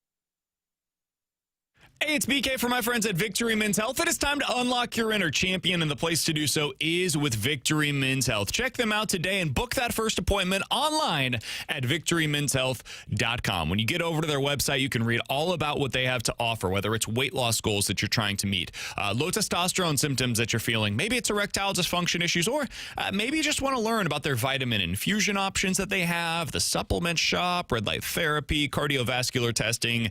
It's all available for you to learn more about at victorymenshealth.com. When you're ready to book that first appointment, it's an incredibly easy process. Go to their website, victorymenshealth.com, and put in your name, email, phone number. Tell them BK with 101 ESPN sent you, and tell them what it means for you to unlock your inner champion. You can find them at any of their 4 great locations across the St. Louis area: O'Fallon, Illinois, O'Fallon, Missouri, Sunset Hills, and the location that I go to on my own at Town and Country. Book that first appointment today. It's online at victorymenshealth.com. They will unlock your inner champion at victorymenshealth.com.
Alongside Alex and T1, I'm BK. It's BK and Ferrario here on 101 ESPN. So over the weekend, Missouri gets a win. It wasn't pretty, but they got a win on the road at Auburn. We said all last week, this is a really good defense that you're going up against, and it's probably not going to look pretty. Get away with a win. That's all you got to worry about. But, Alex, it does kind of tell you a little bit about where Missouri's at offensively right now. They scored 23 points. It took double overtime to be able to get there. Ahmad Hardy finished the day with 24 carries. Can't get mad about Missouri's play calling this week when it comes to their ability, or willingness rather, to run the ball. Gave him 24 carries. He got 58 yards, and 17 of those came on 1 carry. So his other 23 carries on the day went for 41 yards. And still scored 2 touchdowns. That's fewer than 2 yards per carry for most of the day, Alex. Again, I want to give credit where it's due. Auburn's defensive line was awesome in that game. Their front 7 was amazing. But Missouri also struggled to run the ball against Alabama. It's back-to-back week against SEC opponents where they have struggled to do so. Vandy's got a good defense. Texas A&M has an awesome defense. Oklahoma has a spectacular defensive line. What does this say about what we can expect from Missouri's running game in the next 5 games to finish out the season? That it's not going to be as dominant as it was early on. And I don't think this has anything to do with Ahmad Hardy or the game planning. I think this has to do with your offensive line wearing down. I think they were fresh and they were able to beat some lesser opponents early on, and now that you're getting into the thick of the season when you're going up against some elite defensive lines in the SEC, you're starting to see the wear and tear down on the offensive line, because I still think Ahmad Hardy is the exact same player, and when he breaks through, he's able to go for a longer run. It's just there's no time and space like there was against Kansas or like some of those teams early on in the season. So to me, what this says is you're just the identity of Mizzou early on when they were winning football games was Ahmad Hardy plus. Now it's going to have to be Ahmad Hardy is the plus rather than Ahmad Hardy as the main guy that's carrying your team. Yeah, and I think it's going to be very hard for them then offensively the rest of the way in the SEC slate, especially when you go up against teams like Vanderbilt, who's 13th against the rush this season. You know, Oklahoma's 3rd. When you run into those teams, if they can't run the football, what it does is it puts more pressure on Prebula and the offensive line to hold up around Prebula as well. And if they can't run the football, then you need your quarterback to be able to lift up the rest of the offense. So Hardy was the guy that was able to kind of take the offense by the reins, make sure that when they were playing against South Carolina, the teams that you mentioned, the lesser opponents, Kansas, hey, if we can run the football, there's no pressure on Prebula, right? Anything you get from him is a bonus. Well, if they can't run the football and they're going up against these really good SEC defenses that are good at stopping the run, then there is more pressure on Prebula, and I just don't know if he's there yet because he is still a newer quarterback when it comes to starts, right? I mean, you mentioned he's, started 8 college football games in his career. Like, that's a lot of pressure on him in the SEC to try and lift this offense to the next level. So if they can't run the football, I think you're looking at probably another 2-3 losses for the Missouri Tigers here in SEC play. All right, so I just looked this up because I wanted to see where it's at. Pro Football Focus puts together yards after contact. Over the last 2 weeks, Ahmad Hardy has run for 110 yards. How many yards do you think he has after contact over the last 2 weeks? Again, he has run for 110 yards in total. How many yards does he have after first contact? I'll go, I feel like it's got to be a small number, right? I think it's a lot. I think it's like 50. I think it's like less than 50%, but not at 50%. So I'd say 50 out of 110. I'll say less than that, so I'll say 35. 119 yards after contact. Never mind. Again, he has 110 yards, 119 yards after first contact, which means on average, he is getting hit behind the offensive line over the last 2 weeks. Yikes. If that's not indicative of where Missouri's offensive line is, I don't know what is. They're struggling right now, man. They're not getting any kind of push up front against Bama or Auburn. Now, is that exclusively about Missouri's offensive line? No. It is also about the defensive lines they've gone up against. But the defensive lines that they're going to go up against over the next few weeks, Vandy, Texas A&M, Oklahoma, they're also really freaking good. And so Missouri's going to have to come up with some kind of an answer. I don't know what that means. This is also a statement in favor of Ahmad Hardy. The fact that he's been able to get 110 yards over the last 2 weeks is a minor miracle when he's getting hit on average behind the offensive line. They've got to find some answers because you don't have to be a great running team, but you've at least got to be average when you have a quarterback that's playing the way that Bo Prebula is right now, which is roughly an average level. It also puts that much more pressure on your pass catchers to be able to come up with big plays. Like Olugbade, this means he's got to be on the field more often. Yeah. You've got to get your best personnel on the field as often as humanly possible if this is what the running game is going to look like against Vandy, A&M, and Oklahoma. All right, you guys want to expand this conversation a little bit for the SEC?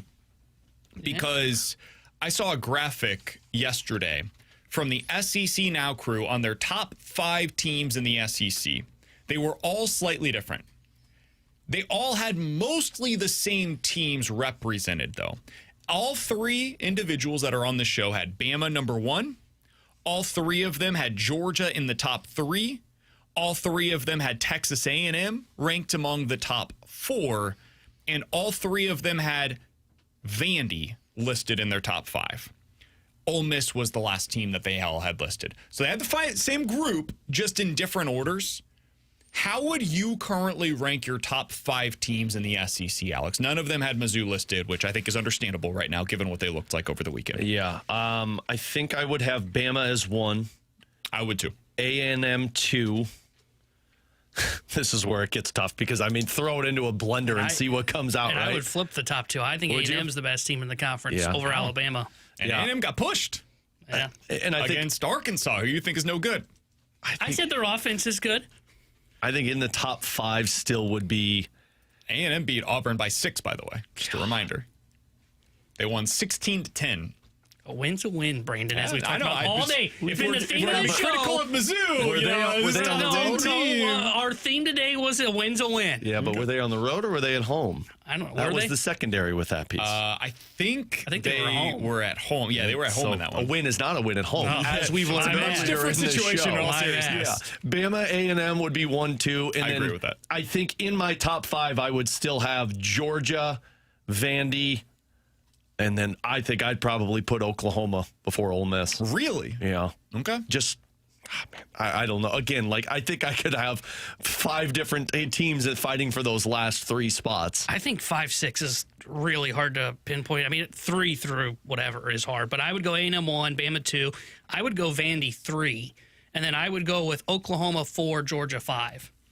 I would go Bama, A&M, Georgia, Vandy, Ole Miss.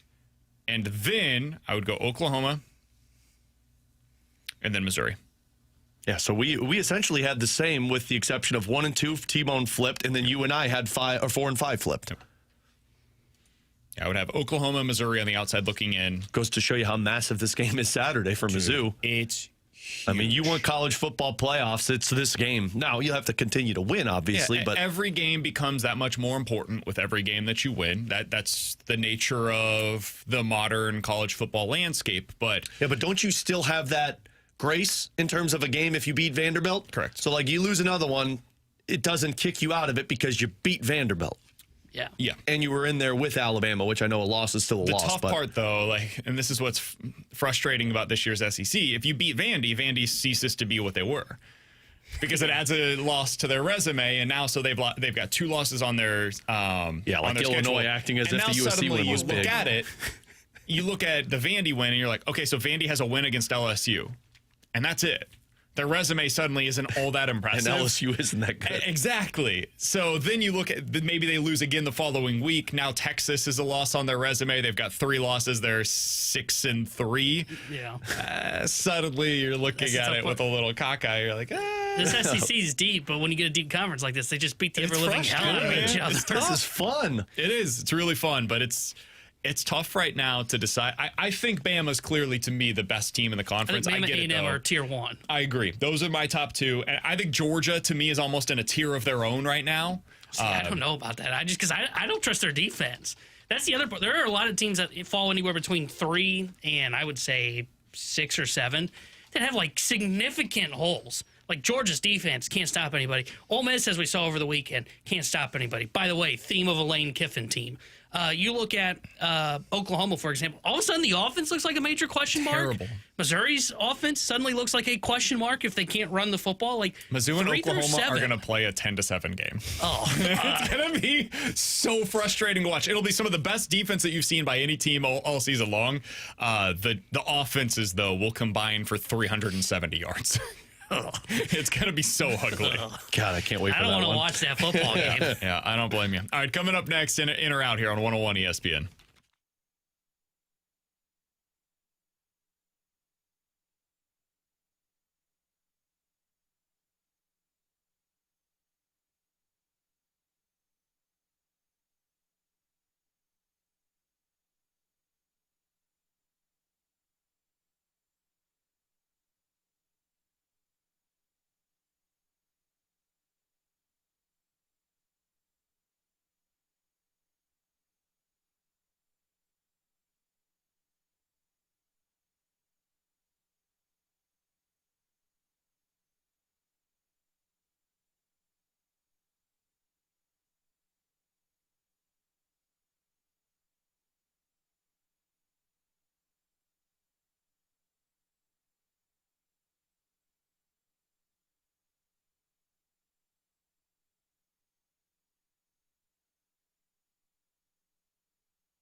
BK, football season is in full swing, and tonight we get two different games to go into. Here we go. You know what that means, buddy. We're going to the Underdog app, and we are putting our plays in. First off, I open up my Underdog app. They're already offering me a 40% profit boost. Love it. I'm putting that together with my 5-pick entry, BK. I'm going higher on pass yards for Baker Mayfield. Love it. Higher on touchdowns for Jahmyr Gibbs. Higher on touchdowns thrown by Jared Goff. And higher on Mike Evans receiving yards. Those four and that 40% profit boost. I also really love Rashad White, his higher totals tonight as well. Playing on Underdog, super easy. Choose whether your favorite players are going higher or lower on all of their stats. Get your entries right. You could win up to 5,000 times your cash. Monday Night Football is a great place to be able to do this for tonight. Alex mentioned they've got the promos over there going right now. Maybe you get some gimme picks. Sometimes it's the odds boost. Check out your app today. Download it if you have not done so yet. The Underdog app. Sign up using the promo code BKO. That's promo code BKO. You could score $100 in bonus funds or bonus entries when you play your first $5. That's promo code BKO. Underdog. Make plays. Win money. Must be 18 or older. Present in Missouri. Terms to apply. See assets.underdogfantasy.com/web/play and get terms _DFS_.html for details. Concerned with your play? Call 1-800-GAMBLER or visit www.ncpgambling.org.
Tanner Hendrickson here with a Sports Center update driven by Johnny Londoff Chevrolet and Johnny Londoff Autoplex. Blues took down the Stars over the weekend. They are off today. They'll be back in action tomorrow night as they continue their homestand as they'll be taking on the LA Kings. Well, pregame coverage tomorrow starting at 6 o'clock with Alex Ferrario and Puck Drop at 7 o'clock with Chris Garber and Joey Vitale. And coming up tonight here on 101 ESPN, Monday Night Football doubleheader for you as the Lions take on the Buccaneers. We'll have pregame coverage for that game starting at 5 o'clock with kickoff at 6.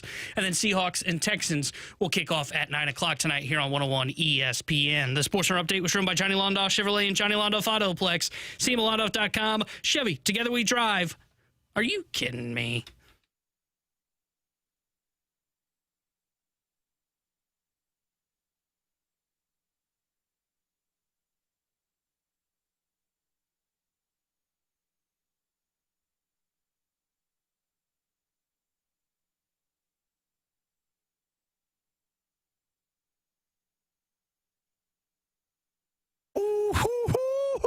314-399-9646 is the Your Comfort Service text line for in or out. You guys give us a scenario. We will tell you if we are in or out here on 101 ESPN. Guys, in or out, if the Bucks win tonight, we have to consider them legitimate Super Bowl contenders. In, because that's multiple games that they have won without most of their best players on offense. And I think Evans is back tonight. Buka, it sounds like maybe going to play. I'm kind of hoping he doesn't because it's great for my fantasy purposes for him to go up in points. But regardless, Baker Mayfield is a team that can always keep his team into games. And if you take down the Lions in this part of their season to where I think their offense is clicking, they're the second best team in the NFC if they win this game. Yeah, I guess I'll say in as well. I still don't feel 100% confident in that answer, but I mean, if you start, 7-1, I think at some point I do have to consider you a Super Bowl contender. I expect they're going to put up points tonight because that Lions defense is atrocious. 6-1 with wins against Atlanta, Seattle, San Fran, and Detroit. At some point, I got to take you seriously. That's most of the other contenders in the NFC. Their one loss on the season thus far was by 6 points against Philly in a game that, honestly, they could have and maybe even should have won. So, I would have to take them very seriously as a legitimate contender in the NFC. The one thing they're really missing is a win against Los Angeles, and they've got a chance against them later on this season. Alex, what do you have for us for in or out? Guys, I got a wild one for you. Let's do it. Oh. In or out? Pius Suter will be looked at as a top 3 free agent signing in the Doug Armstrong era. Oh, interesting. How would we rank those right now? So I was just going back through this. Stastny, Saad. Can I count Perron? Yeah, I think you do have to count Perron. I was going back, Brian Elliott is in this conversation. Mike Hoffman signed him to a free agent. No. Guys, just shoot that down so fast. I think, and I don't know what this is going to look like at the end of it. I'm just going off of what he's done in 5 games, which is tough to judge. But I think the only guy that I would have above him in terms of free agent signing would be David Perron. Oh, this is fun. I would need a lot more time to sit and think with this one. I know, we're projecting here. Mostly because I would have to go back through. You got to think Torrey Krug as well.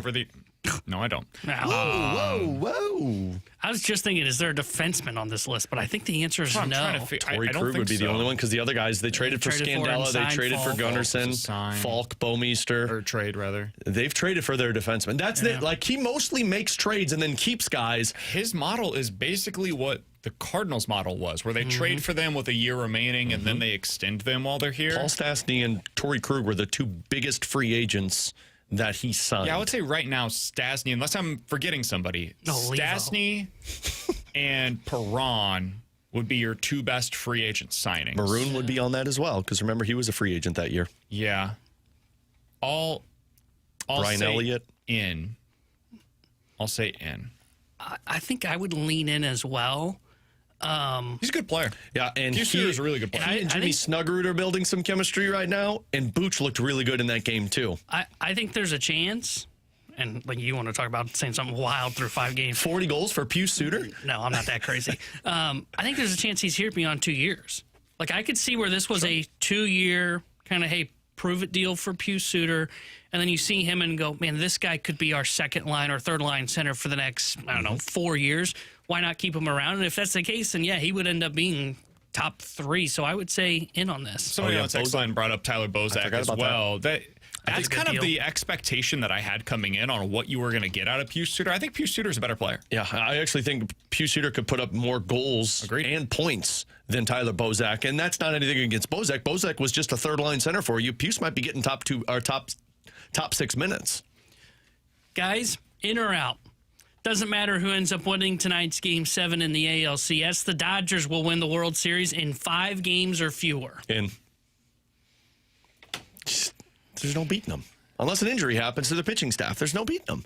Even then. Shohei Ohtani's hitting 3 home runs while throwing a basic no-hitter through 7 innings. Whatever, Babe Ruth could have done it. Yeah, genuinely with a cigar. might have been in the last, let's call it the last 60 years, the best game that we've seen played by a professional baseball player. And I hated every second of it because I don't like the Dodgers. I'm just glad they put the Brewers out of their misery. Enjoy that one, I mean, as a It's baseball, okay if you didn't. As a baseball fan, yeah, it's cool to say I got to see history, but I really don't like it. I can't appreciate it because I hate the Dodgers. I think that's how a lot of people are watching this right now, where you're like, this all feels overly inevitable to the point where I can't even enjoy this. Like I'll look back on it in 20 years and say I was alive when Shohei Ohtani was making history, but I'm going to underappreciate it because I think the Dodgers suck.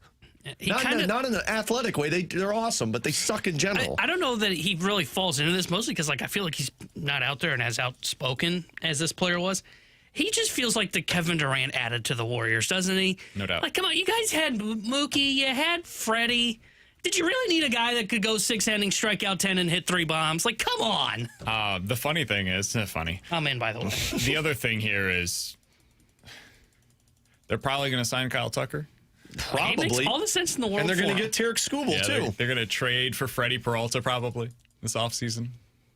Just piece this thing together with 7 different starters. Say it with me, guys. Strike, strike, strike, strike. Well, lockout, but yeah. Same thing. Wrong one. I think that they're going to win in 5 or fewer.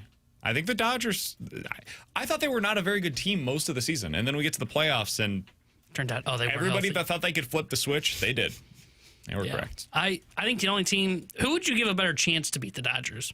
Toronto or Seattle? Because my answer is Seattle, because I just don't think Toronto. I think Toronto, because they could put up crooked numbers more often. Their offense, I think, can go off. Seattle, you're relying on pitching to be elite, and that's a tough thing to do. I don't think you can match their pitching, so you've got to beat them with crooked numbers and with home run power. And I think Toronto has a little bit more potential for that. And I would always lean towards you're not going to be able to hit great pitching. So how do you match that? By pitching great as well. And I think you have to beat the Dodgers 1-0, 2-1. And I don't know that the Blue Jays pitching staff can shut down their offense. I think Seattle's pitching staff can.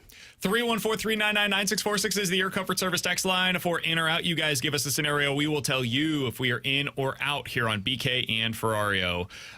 From the 314, guys, in or out, Matt Stafford should be a legit MVP candidate this year. In. Dude, he was so good yesterday. Yeah. I didn't play him fantasy-wise because I'm like, well, he doesn't have Puka, so he can't be that good. I'm an idiot. He just finds rookies that go out there and put up numbers. Yeah, he should be up there. I think your MVPs, Mahomes, Mayfield, Jones, Stafford, those guys need to be in the conversation. And if May continues to do this, I think Drake May might need to be up there too. Dak. Yeah, Dak as well. Yeah, I would say this MVP race is going to be fun down the home stretch. And we still got plenty of time where some guys could fall out of it. Like, Stafford's on his heater now. He's going to throw some bad picks. I've seen the Stafford experience. You think that epidural is going to start to wear off? I think the back injury was made up, if I'm being honest. Didn't it feel like Micah Parsons' back injury? I don't know. Where it's like, man, he just doesn't want to go through camp. Can we be honest about it all? You don't get epidurals if you're dealing with a fake injury. All right, 314-399-9646 is the Air Comfort Service text line from the 636. In or out, Jake Neighbors will have a 40-goal season in his future. Oh, in. As a power forward, you could run into 40 goals in a season. Out.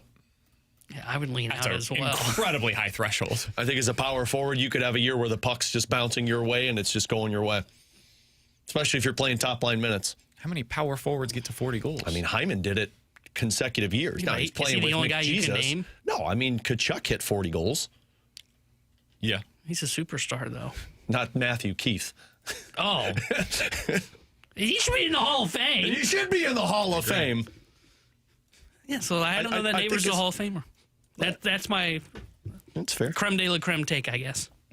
Sorry, Jake. It's fair. Really like Jake, though. Yeah, just I don't. Future captain. I don't think he's a 40-goal scorer. Yeah. I hope to be wrong. I mean, that'd be cool. I'd love it, but I don't think it's particularly likely. I agree. 314-399-9646 is the Air Comfort Service text line. I think power forwards can have a one hot season and then them never recreate it. Great. We're going to pay him after that, aren't we? Probably. Plan on it next year. In or out, Jonathan Taylor is the best running back in the NFL right now. In. Oh, in. He looks awesome. He's been great. He's explosive. John Robinson is also really freaking good as well. I was surprised how well San Fran kind of held him in check yesterday. Yeah. McCaffrey's been doing a lot for the team, too, though. You know who I've really enjoyed watching this year is Javonte Williams. Oh, yeah. With the Cowboys. He's not in the same conversation. Like I think Taylor's probably number one. Javonte Williams has been awesome for the Cowboys, and he looked done last year. He looked like the injuries had taken too much of a toll on him, so Kudos to that guy. He's put up one hell of a season. Quinshon Judkins, by the way, also really good. Looks like a stud. What a deep for the Browns. Grab by Ferrario in fantasy football to draft him. Great value pick.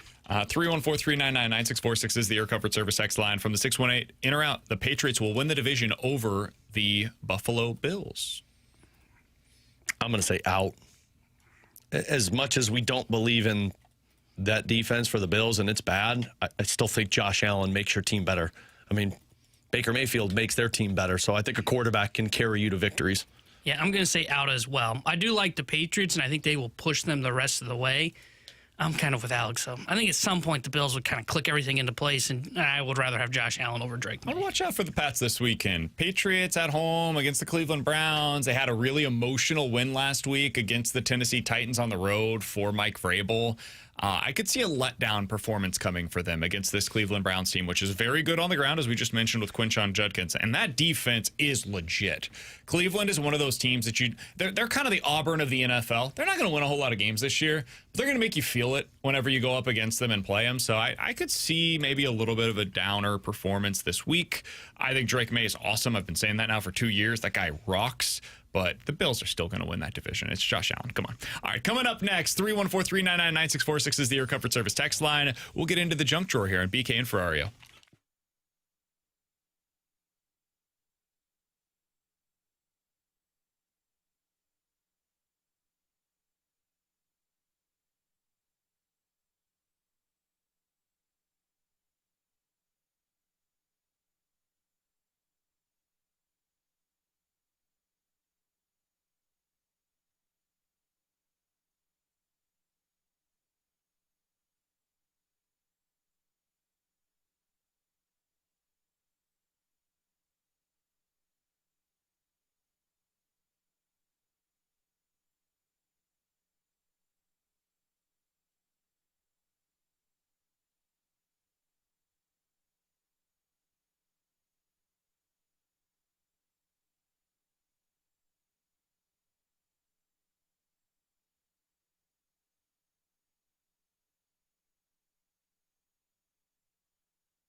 going to ask you guys a pretty morbid question. Have you ever thought about who would be at your funeral?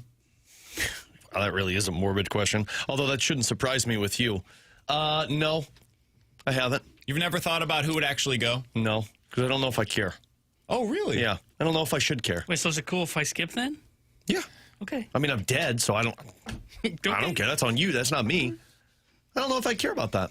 The reason I ask is because a 74-year-old man from India left his village stunned after faking his own death and staging a full-fledged funeral just to see how many people would actually attend to find out who cares. Yep. You weed out the bad ones. Yeah, you Break off decide those afterwards, relationships. like, hey, if you didn't go, I guess we can probably just say we don't need to talk Honestly, anymore. though, on the other side of that, if I was the person that decided not to go and found out you faked it, I'd be like, well, it sounds like we shouldn't be friends anyway, so. Touche. I've always wondered, just a little curiosity in the back of your mind, we're like, how many people really care? Yeah. Especially doing what we do, publicly. I think some people might be going just to like spit on the grave, make sure you're 6 feet under. Touche. I might have family members that feel that way about me too, for all I know. But there are some others that are out there that, they pretend to be interested in you and they'll give you the time of the day or whatnot. And then you're always kind of in the back of your mind wondering, like, is this a good relationship? Do we really have a mutual thing here? Or is this kind of a taking advantage of situation? Yeah. I think I was always raised by my parents to not worry about what other people think, worry about yourself and stick to your guns. And better way to live. I guess. But I mean, I also just, the friendships that I have, I value those enough to know that those are close friendships to where the other ones I'm not as concerned about. There's been times probably in the past where I've been like, oh, God, it's like people don't like me very much. And then at some point, I think you just hit it where it's like, day, buddy. Yeah, and then I think you just hit it at one point where it's like, man, I got 3 lives to worry about and my wife to worry about. I don't really care. As long as they're there, I guess that's all that matters. T-Bone, have you ever thought about this? Not really. I'm thinking now, I'm not sure there'd be a lot of people, but I'm kind of with Alex. I'm not sure how much I really care. I think that's a good way to live. Yeah. Sounds like you don't live that way, buddy. Yeah, well. I care a little bit more about what people think. I wish I did. You know what? I'll show up for yours. And again, I'm skipping Alex's because I got the approval to. Yeah, you did get the approval. It's just like a wedding. Don't skip it. I'd save money on that one. But I just, I don't need to be like the guy from India to where I'm figuring out who's going to be to the there. bachelor party, so I don't know how close of friends we how many really times are. we got to talk about this. That was I was a pity invite, so I wouldn't 6 feel months good. after we had So you want met. to skip together? What, his death? Yeah. We out? I have a feeling I'm going to die before him. He exercises He's been more than working out, though, yeah, man. No, not like Did you go he's this been, though. morning? No, tomorrow's my day. Oh, okay. I'll see you there. God. I'm willing to bet you I'm won't. the first of you the guys three are of us. afternoon. I'll be morning. You won't be there. Don't worry. We'll see. I forgot we were working out No, together. you guys are not going to work out with me. I don't want people around me when I'll I work bring my out. short shorts tomorrow so we can really hit the weights. I want to just be left. Yeah. Oh, Yeah. God. I wear leggings when I work out, so. What? Oh, God. It's for my knee. It adds compression. It's a whole thing. Why don't we have just to get talk like about it right a now. knee brace so we don't have to cover the whole legs? Can you guys just work it by yourselves, like privately at home? Somebody from the 618 said, I just want to go to BK's funerals just so I can walk by the casket and say, man, even in death, BK still has some tone. Amen to that. Coming up in 15 minutes, we'll get to our football pick'em reveal. But next, college football is in its unpredictability era. Are you guys enjoying this? It's the most unpredictable that we've seen college football since 2007. We'll get into that next year on 101 ESPN.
With Alex and T-Bone on BK. So college football appears to be in its unpredictability era, Alex. You can look at the SEC, where teams that are on the road have gone 11-21 so far this year. You can look at top 10 teams in college football, where this past weekend, I think it was 4 of them that lost over the weekend. We have now seen an AP top 10 team lose 18 times at this point in the season, the most through 8 weeks since 2007, when we saw 19 times a top 10 team had lost. Are you guys enjoying this? This is the unpredictability that I think people wanted in college football. Are you guys enjoying it? I am. I love the fact that almost every single week I'm not sure if we're going to see a team continue its undefeated streak. Like Miami Friday night. T-Bone, you called it. Yeah. Louisville going on the road, beat them 24-21, and Carson Beck looked horrific in that one, who had previously been one of the betting favorites to win the Heisman. 0 touchdowns, 4 picks in that game. I think everybody looks at Ohio State and Indiana as the 2 best teams in college football right now. A&M's probably up there, and we've talked about Alabama being the best SEC team. But all 4 of those teams, I could realistically see losing a game when it gets to the college football playoffs. So in the past, it's always been good luck beating Team X, Team Y, Georgia, Alabama. Doesn't matter who's going to be there because this team's going to win the whole thing. Now, I think you could go in with 8 teams expecting one outcome and then ending with 2 teams that you never saw happening. Yeah, I really like this kind of college football where I have no idea what's going to happen on a given Saturday, and I'm always entertained by whatever the surprise may be. Like in years past, like you look at the top 7, I would say, and you can see games where, like, you know, you have Georgia rolls in and they play Kentucky, and you go, yeah, okay, they're not going to need to sweat that game at all. They'll be able to roll through them. And this year, that's not the case for really anybody. You know, there are a couple of teams that are, like, really bad in the Big Ten that Ohio State, Indiana will beat up on. But even the middle ground there in that conference still is enough to where, like, Illinois is not a given they are going to win this weekend at Washington. You know, the SEC, I think, outside of Kentucky, when they don't go up against a team that's incompetent offensively, then that's the only team in the SEC that a team should roll through. Arkansas is going to get somebody this year. Yeah, their Mississippi offense State's is going to really get good. somebody this year. They already got Arizona State, and as we saw this past weekend, Arizona State's a good team. Yeah. Arkansas is giving everybody a run for their money right now. Tennessee lost by 3. Texas A&M this past weekend lost by 3. I don't know who it's going to be. It might be LSU. It might be Texas. It could be Mizzou. But somebody's going to drop a game to this Arkansas team that did not expect to do so, because that team can score. They can go up and down the field. They'll play with you. And then Mississippi State, man, they should have won. They should have won this past weekend. I know Florida ain't great. Ultimately, Billy Napier got fired because of the win, I guess. But this Mississippi State team nearly got Tennessee. They did get Arizona State, and they're going to get somebody as well. Texas has a really interesting schedule, by the way. Have you seen what they're doing? They got Mississippi State this weekend on the road. They could lose that. That's not going to be easy. They've got Vandy. They've got Georgia. Loss. They've got Arkansas. Possible. And they finish out the season against Texas A&M. Loss. That could be a 6-win football team this year. I mean, they could legitimately go 1-4 in those games, and I don't think it should shock anybody. So it's fun in that regard. The thing that I'm struggling with, and this is something that I've verbalized before on this show, I do like when we have a few teams, typically like at least one in each conference, Big Ten and SEC most notably, where you can look at them and say, when you go against that team, I'll find out how good you are. And I think we have that in the Big Ten this year. Ohio State and Indiana appear to be those 2 teams. I'm not convinced we have that in the SEC. Maybe it's Bama. Maybe. Maybe A&M. Maybe. I think those would be the only 2. Yeah. I think everybody in the SEC is so close that it makes it difficult. And this is just me being like overly trying to read into things. That's really what it is. In my fan hat, just purely fan, love it. It's awesome. It's great. Prognostication, trying to understand what's going on with the landscape of college football and then trying to look at like what it all means in the bigger picture. This is incredibly difficult to get a read on teams, to find out who's good, who's bad, who's somewhere in between, and what does it all mean for the following week that we're going to try to predict. Oh, boy, it's tough in that area, man. I think that's what's going to make the playoffs that much more exciting. Absolutely. Because it's going to be the exact same as we've done in the past of arguing of who should be in the college football playoffs, who shouldn't be in the college football playoffs. But when you get there, the uncertainty and the false premise of my team is the best team going into it, man, that's going to show up. You could see a week 1 upset that nobody expected in that college football playoff bracket. Somebody in the text line had an interesting point. From the 314. Guys, I still love college football, but I have to be honest. Upsets are starting to lose their luster. It used to be so awesome to see the big upsets, and now it just seems to happen every week. That used to be one thing that separated the NFL so distinctly from college football. It's more fun to be a fan of a lower team, so in that sense, people enjoy it. But it does take away a little bit of the allure from those big upsets that take place in college football. I think there's some truth to that. Like Louisville this past weekend, I understand that's a one-loss team, so it's not like this huge upset, right? But nobody expects Louisville to go into Miami and win on Friday night. And yet they did. They found a way to do it. You see teams seemingly every week that, like this past week, technically they were favored, I understand. Vandy beat LSU. That's an upset in the hearts and minds of everybody nationally. Vandy didn't even blink. They didn't rush the field. It wasn't a big win for them. They expected to win going into that game. Or they didn't want to pay the fines. Yeah. That's where it does feel a little different from years past, where every week is so topsy-turvy. Kentucky nearly beat Texas this weekend, guys. They should storm the field if that happened. Wow. For sure. Even Kentucky fans are like, Texas really isn't this good. It is different, but it's fun. I think it's a better difference. I prefer this. If I can take away the one time out of 100 that like Northwestern beats Ohio State, but that means that I end up with teams like Illinois, Nebraska, Missouri, Vanderbilt, these like middle tier programs that would always sit around like 7 wins. If I can sacrifice that one upset that happens out of like 100 tries to where now college football is more compact, where Missouri can go 10 wins and be a playoff team, I would much rather have that than what it was. And I still think it's not the same luster, but I still think those upsets are there because fans typically just look at the rankings. If you're taking on a top 10 opponent, if we don't believe they're a top 10, fans still see it as we just beat a top 10 opponent. And that's what matters now versus 4 weeks from now when it doesn't matter because that team dropped out of it. The other thing with the expansion of these conferences, and especially as Missouri's getting into the 9 conference games, every week it is haymaker after haymaker after haymaker in terms of the matchups. And now that all of the talent it's no longer consolidated to like 4 schools. Now it's all spread out across the country. Mizzou versus Vanderbilt is one of the best games in the country this week. Yeah. Like, think about that. I heard Gabe mentioned it earlier today, and it's true. The winner of that game has the inside track to make it to the college football playoff. They control their own destiny the rest of the way. I'll go Vandy. That's crazy. It's crazy that is where we're at, and it's true, though. Ole Miss versus Oklahoma. It's a really fun game on Saturday. Like, we have almost potentially elimination games that are taking place this weekend. Illinois versus Washington. Loser's done. And Washington's a 4.5-point favorite in that game. So that's a really fun one. I know, T-Bone, you were looking at some advanced numbers on that game earlier today that were in favor of Washington. They had Washington covering 4.5. Texas A&M going on the road this weekend at LSU. I think Texas A&M is really good. Who was it? T-Bone, you have them as the best team in the conference, best team in the conference. Second best with you. Vegas has them favored by 2. Oh, that's 2 points on the road at LSU this weekend. So up and down this schedule every week, mostly with the SEC, but you get a few of them with the Big Ten here and there as well.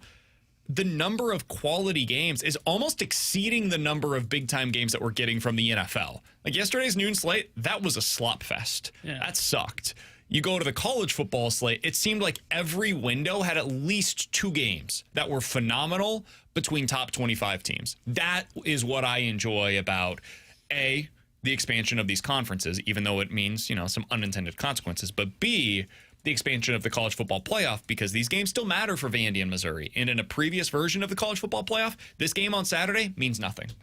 Now, because you can get in with 2 losses, it means a ton. It means everything, because one of those teams has a real shot to continue on their path to the playoff. Couldn't this also be used as an argument why not to expand college football playoff further? Because this Mizzou-Vandy game wouldn't have as much luster to it now. I mean, it would be someone that loses you mean further? Yeah, Oh, because okay, sorry. this I game, thought you meant- this game was a. I misheard you. That's on Even me. in his That's on me. casket, he's That's on going to me. be Tony. I know. I'm gonna get a tone phrase on his So casket. I don't know what it'll reactionary. I say. misheard you. That's on me, not you. But like this game is a playoff eliminator, right? And you just said it. Like the winner of this has an inside track.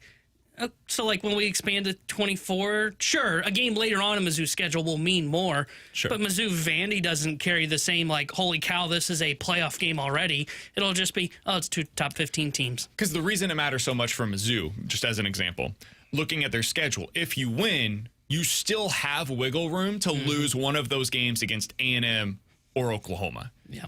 If you lose, you beat now them both. have to beat A&M and Oklahoma just to get in. So that is where, and if you Expand the playoff, you still you might have be able to wiggle lose room. 2 of those. Yeah. Yeah, you might be able to lose 2 of the 3 and still get into the playoff, which basically means at that point in time, you only had to win 1 game that mattered on your schedule this year. Which I don't know how I feel about that. I don't like it. Yeah, it's Too much. Too much. It's not great. With the expansion of the SEC schedule, maybe too it would have much been still. 2, but yeah, I agree with you. All right, with Alex and T-Bone on BK, coming up next, our football pick'em reveal here on BK and Ferrario.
Tanner Hendrickson here to tell you about my friends at DraftKings Sportsbook, America's top-rated sportsbook app, which is coming soon here to the Show Me State. As new Missouri customers can download the DraftKings Sportsbook app today, and when we go live, place just a $5 bet to unlock $300 in bonus bets. Starting less than a month from now, November 17th, you can create your DraftKings Sportsbook account in Missouri and get ready for launch day on December 1st. DraftKings Sportsbook brings everything you need to elevate your game day, including live in-game betting, lightning-fast payouts, and endless ways to get in on the action, all right from your phone. And when DraftKings Sportsbook goes live in Missouri, you'll be betting with the Sportsbook app trusted by millions. Safe, secure, and has fast money withdrawals. So download the DraftKings Sportsbook app now and grab $300 in bonus bets with just a $5 bet when we go live December 1st. In partnership with DraftKings Sportsbook. Gambling problem? Call 1-800-GAMBLER. 21 plus. Physically present in Missouri. Eligibility restrictions apply. Bonus bets expire 7 days after issuance. Excludes customers who redeem pre-launch sign-up offer. Terms at sportsbook.draftkings.com/promos.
I'm getting sick of Alex Ferrario. Seriously.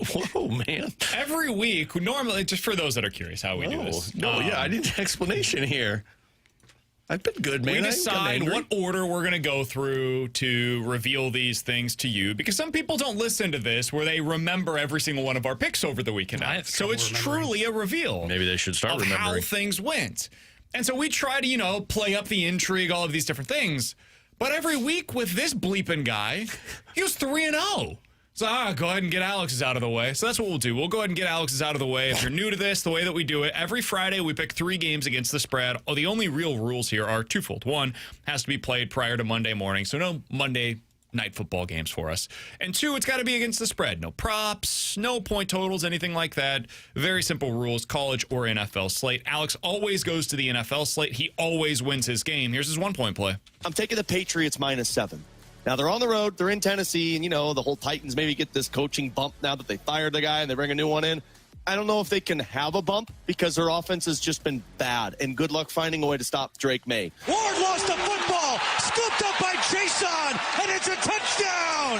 K'Lavon Chason in the end zone with the football. Cool. Congrats. Good win. First half, I was like, oh, God, this is 7 point. They're going to win by 4. And then Cam Ward did Cam Ward things, and Drake May did Drake May things. Titans came out playing well. Yeah. They came out, it's like, new coach bump, here we go. That's what I was worried about. Second quarter happened. Sometimes the magic disappears faster than we think, and it disappeared once Vrabel laid the sledgehammer down. All right, so there's your 1-point play. Let's get to Alex's 2-point play. My 2-point play, taking the Cowboys +2.5. At home against the Commanders. Just found out that McLaren's not playing. Also, Travion Diggs is not playing, but CeeDee Lamb's coming back. And as much as I think the Commanders are a good team, this is division rivalry. This is one team trying to get their ish together on the defensive side. I think the Cowboys win this one straight up, a +2.5. I love it. Prescott throws over the middle and is caught. Ferguson, touchdown Dallas. I didn't want to jinx myself, but this was one that before we said it, I'm like, this line is dumb. And I think by the time we finished, it had shifted to like Dallas -1.5 or Dallas -3 once the McLaren stuff came out. But regardless. And Debo, they were without McLaurin and Debo in that game. So you're without what you came into this season as your starting running back and your 2 starting wide receivers. They just don't look the same this year offensively. And I'm including Jaden Daniels in that, who you guys know. I'm a huge fan of Jaden Daniels. I think he's a very good quarterback. But he has not looked as explosive this year. I think some of that is probably the injuries that are starting to pile up. Now he has the hamstring issue. We'll see if he's able to play next week. I don't think Washington's making the playoffs this year. I don't think Dan Quinn's the coach that can get them there. Like, I know they got to the playoffs last year. I don't think Dan Quinn's that good of a coach. And I think they need to go find an upgrade at that front to get better out of their roster. Yeah, I mean, they're probably going to lose next week, especially if Jaden Daniels is out. Then Seattle and Detroit the next couple of weeks after that. And their defense has not played well either. Like we just talked about the offense. The defense is really underperformed. They finish out the season with 2 out of 3 against Philadelphia. I mean, it's just not an easy slate for Washington to get back on track. But a good pick for Alex Ferrario. Your 3-point play is one that I was a little nervous about, Alex. My 3-point play, and guys, I hate the fact that I am picking this team as the one that's going to win. But I see the opponent, and I say I don't see how they lose. It's the Chicago Bears -4.5. I'm not going to act cocky with this. The Saints can put up points. The Saints do have a okay defense. I just think the Bears have figured something out on the offensive side. Manungai to the end zone, and there's his first NFL touchdown. This running game's legit, dude. Yeah. DeAndre Swift is on fire. They had their 2 running backs combined 32 carries for 205 yards and 2 touchdowns. They've figured something out, and it looks very similar to the running game that Ben Johnson was able to develop in Detroit. Yep. With DeAndre Swift and then Manungai, who's their version of basically like David Montgomery. It's really fun to watch. And Caleb Williams is playing well right now. It's not perfect, but he's playing at a pretty high level. Bears are interesting. That was a good pick by you. I thought that the New Orleans Saints would make that more interesting, but they don't have enough right now. I thought the weather would make it more interesting because it rained the whole game. That's what kind of scared me away from it because they were calling for that going into it. The sad part, I look at Alex's picks on Friday and go, I don't know. And then I leave on Sunday going, yeah, like that was obvious. And there he is 3-0. That's kind of why, I mean, my gut just goes for like, which team do I have? Because all these lines, the 7 with the Patriots was a little bit too aggressive for me, but all these lines are typically between like 2.5 and 5, and it's like, I think this team is better than that team, so that's what's been working so far. All right, so Alex goes 3-0, gets 6 points. He's up to 13 for the month. He also has 31 on the season. Ridiculous. 31 points of a possible 48 so far this year. Just an absolute heater for Alex Ferrario to begin the season. Good week by you, my friend. Even better that now the picks matter, but they don't matter as much because I'm safe. They don't matter at all. Well, the season one, the season one still You matters. just skip this segment on Fridays moving No, forward. see, what happens if you get cocky like this guy to my left, then things start to go the other way. T-Bone was cocky last year. Remember how he came into this season? Well, I was the best last year. How's it feel? I remember. I'm not getting cocky. I definitely remember. All right, so T-Bone and I are kind of bringing up the rear. Let's see how we did this week. It begins with T-Bone's 1-point play. So my 1-point play, I'm going to start in college football. I'm going with the Missouri Tigers. -1.5 on the road at Auburn. This team's going to give up on Hugh Freeze. He kicked a captain off the team so he could redshirt somewhere else, was blaming him rather than taking the responsibility himself. I think the Auburn Tigers give up on their coach this week, and Hugh Freeze is fired by Sunday. I will go ahead and follow that up with my 3-point play this week, which is the Missouri Tigers. -1.5. I think Auburn's ready to lay down. I agree with T-Bone. 1.5 points, not enough to push me away from this one. I think Missouri wins by about a touchdown. Arnold taken down. Gets rid of it to his offensive lineman. And that's how it will end. Yeah, well, I don't know if Auburn was ready to lie down. Yeah, no, I got the explanation a little bit wrong, but the end result was good. Kind of the opposite of what I like. The process over the results. My result was good. Process, maybe not so much. Yeah. Hugh Freeze still the head coach. Look, man, Mizzou, I was rooting for them to win, but there was a slight part of me that when it got to overtime, I'm like, ooh, when I hit like to see a loss. 3-point play earlier in the day, I went, boy, I could get behind Mizzou losing here because it's only my 1 point. It was his 3-point. It was a double All right, overtime. so T-Bone gets his 1. I get my 3. Let's get to T-Bone's 2-point play in the NFL. For my 2-point play, and I'm loving it. It's Jordan Love and the Packers -6.5 at the Arizona Cardinals. Like Arizona's just not a good football team. It's McBride makes the catch, spins it to the end zone for his second touchdown today. I think what you should have said, T-Bone, is Kyler Murray's not a good football player. So I wanted to get into that real quick while we had this opportunity. Jacoby Brissett's a better fit for that team. Oh, my gosh. Yeah. And that doesn't mean Jacoby Brissett is a better quarterback than Kyler Murray. I'm not sure I believe that. But for what they do offensively, he fits better with Marvin Harrison Jr. and with Trey McBride than Kyler Murray does. And I don't know what that means for them long term because they look like a more productive offense with Kyler Murray not being a part of the offense. It's a weird spot to be in. But to T-Bone's pick here, that's what made me a little worried about the pick is what this offense has looked like with Jacoby Brissett at the helm instead of what Kyler Murray is. Well, and I think if I remember correctly, on Friday it was still kind of an unknown if Kyler was going to play. So I just figured, okay, Green Bay. And again, if Green Bay was the Super Bowl contender I thought they were, you should win that game by a touchdown plus. Turns out they're not. Jacoby Brissett, better quarterback than Kyler. All right, so you missed your 2-point play. Let's get your 3-point play. My 3-point play, Wisconsin is giving up on Fickle. It is a huge spread. Ohio State -25.5 on the road. Wisconsin's going to roll over and die this weekend. That Badger's dead. Fickle's going to be fired at the end of it. Ohio State's going to win this by 4 scores. So give me the Buckeyes -25.5. Late throw and touchdown. Come on, it's Brandon Inniss. I turned this game on, I think, like halftime. One of the video clips was the broadcaster being like, well, game's out of hand, but they're still having fun here. Tarps are off. And I'm like, oh, okay, so we know the outcome of this one already. They have scored 20 points in their last 4 games. You know how many yards they gained in Ohio State territory in that game? It couldn't have been more than like 10. It was 9. Yeah. They ran, I think it was like 12 plays, they gained like 9 yards. They sent out a press release today in support of Fickle. It's the whole like, we're going to reevaluate everything. They're firing him. He's got to go, man. This is a disaster. I thought this would work. I thought it was a really good hire. I thought Fickle was a good head football coach. I thought he would have been a good fit at Ohio State if Ryan Day was going to get fired a couple of years ago. I couldn't have been any more wrong on that. And good pick by you, T-Bone. You picked that Ohio State would just be able to do what they've done against everybody and beat the hell out of them. They ended up doing exactly that. So T-Bone gets his 4 points. He is up to 7 for the month. Wow. A reminder, Alex has 13. And T-Bone is now up to 19 for the season. Again, Alex is at 31. You've heard my 3-point play. I had Mizzou minus the 1.5. Let's get to my 1-point play in the NFL. I understand things have been a little topsy-turvy for the Philadelphia Eagles so far this season. It's been a mess. I'm not worried about that. They're on the road, taking on the Minnesota Vikings this week.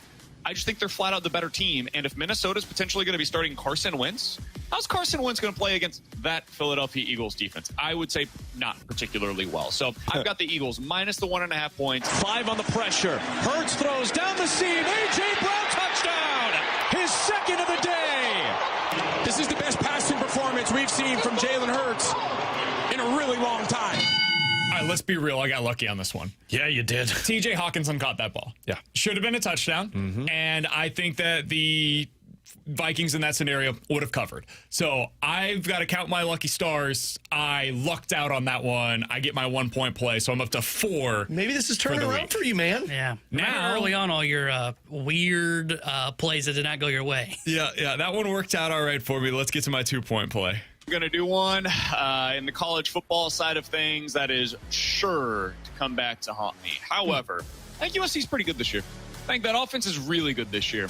And I think there's a chance that they win outright on the road on Saturday night against Notre Dame in South Bend. So plus 9.5, man, that's just a lot of points for an offense as good as USC has been so far this season. Carr, second chance, is good.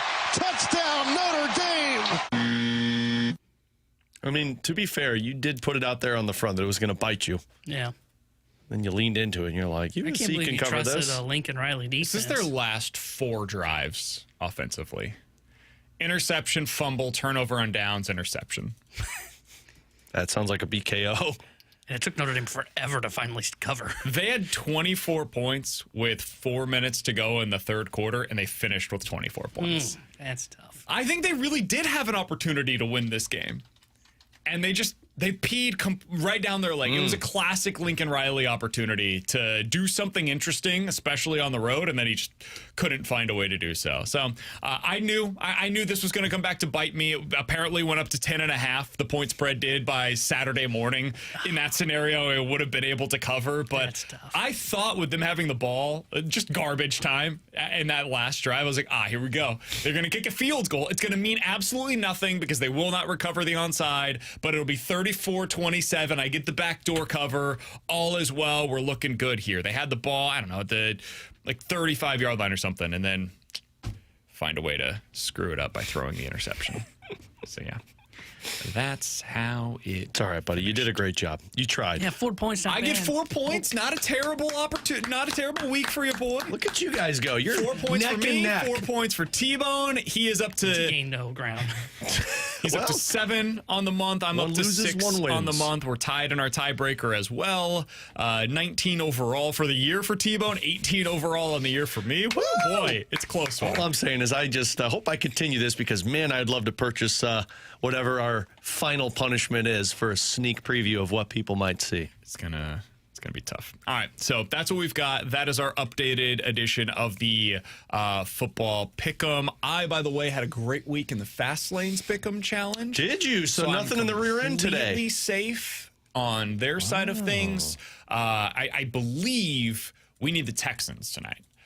Because a couple of our guys picked the Texans in that game, and they had nobody pick the Texans. So because we're down by 1, I think, right now, if the Texans win tonight against the Seahawks, we win. If they lose, if Seattle wins at home, they're a 3.5-point favorite, the Riz Show wins. So. All right. Texans. Yeah, I feel good about the Texans. I don't either. I have the Seahawks in that one. I had the Lions and the Seahawks tonight, but we had a couple of guys go with the Texans, so got to back the boys, all right? Coming up next, are the Chiefs looking like the scariest offense in the NFL again? And if so, what does this mean? T-Bone suggested this topic. We'll get to it next here on 101 ESPN.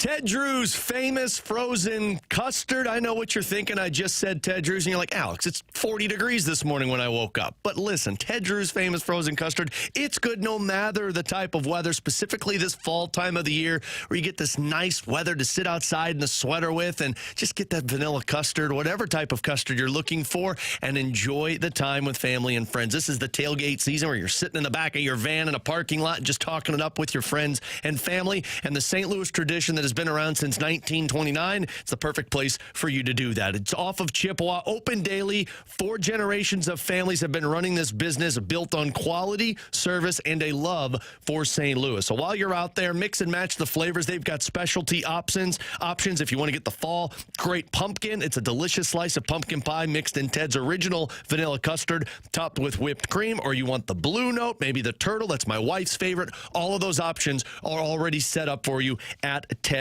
Drew's. And while you're there, make sure you walk across the parking lot, check out their gift shop where they have Ted Drew's, St. Louis, all of that historical items, and they've got different apparel that you can buy, plus gift cards. So if you need that last-minute gift option as we get closer to the holiday season, those are there for you also. Ted Drew's famous frozen custard off of Chippewa, 96 years and 4 generations of families serving St. Louisans that famous frozen custard. Unmatched quality, unforgettable taste.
Tanner Hendrickson here with a SportsCenter update brought to you by Soliga Heating and Cooling. Blues will be back in action tomorrow night when they host the LA Kings. We'll have pregame coverage tomorrow night starting at 6 o'clock with Alex Ferrario, with puck drop at 7 o'clock with Chris Gerber and Joey Vitale. And tonight here on 101 ESPN, Monday Night Football doubleheader for you, as we'll have the Lions taking on the Buccaneers with pregame coverage starting at 5 o'clock with kickoff at 6. And then following the conclusion of that game, we'll head out to Seattle where the Seahawks will take on the Texans with kickoff around 9 o'clock. This portion update is brought to you by Soliga Heating and Cooling, a Daikin Heating and Air Conditioning dealer.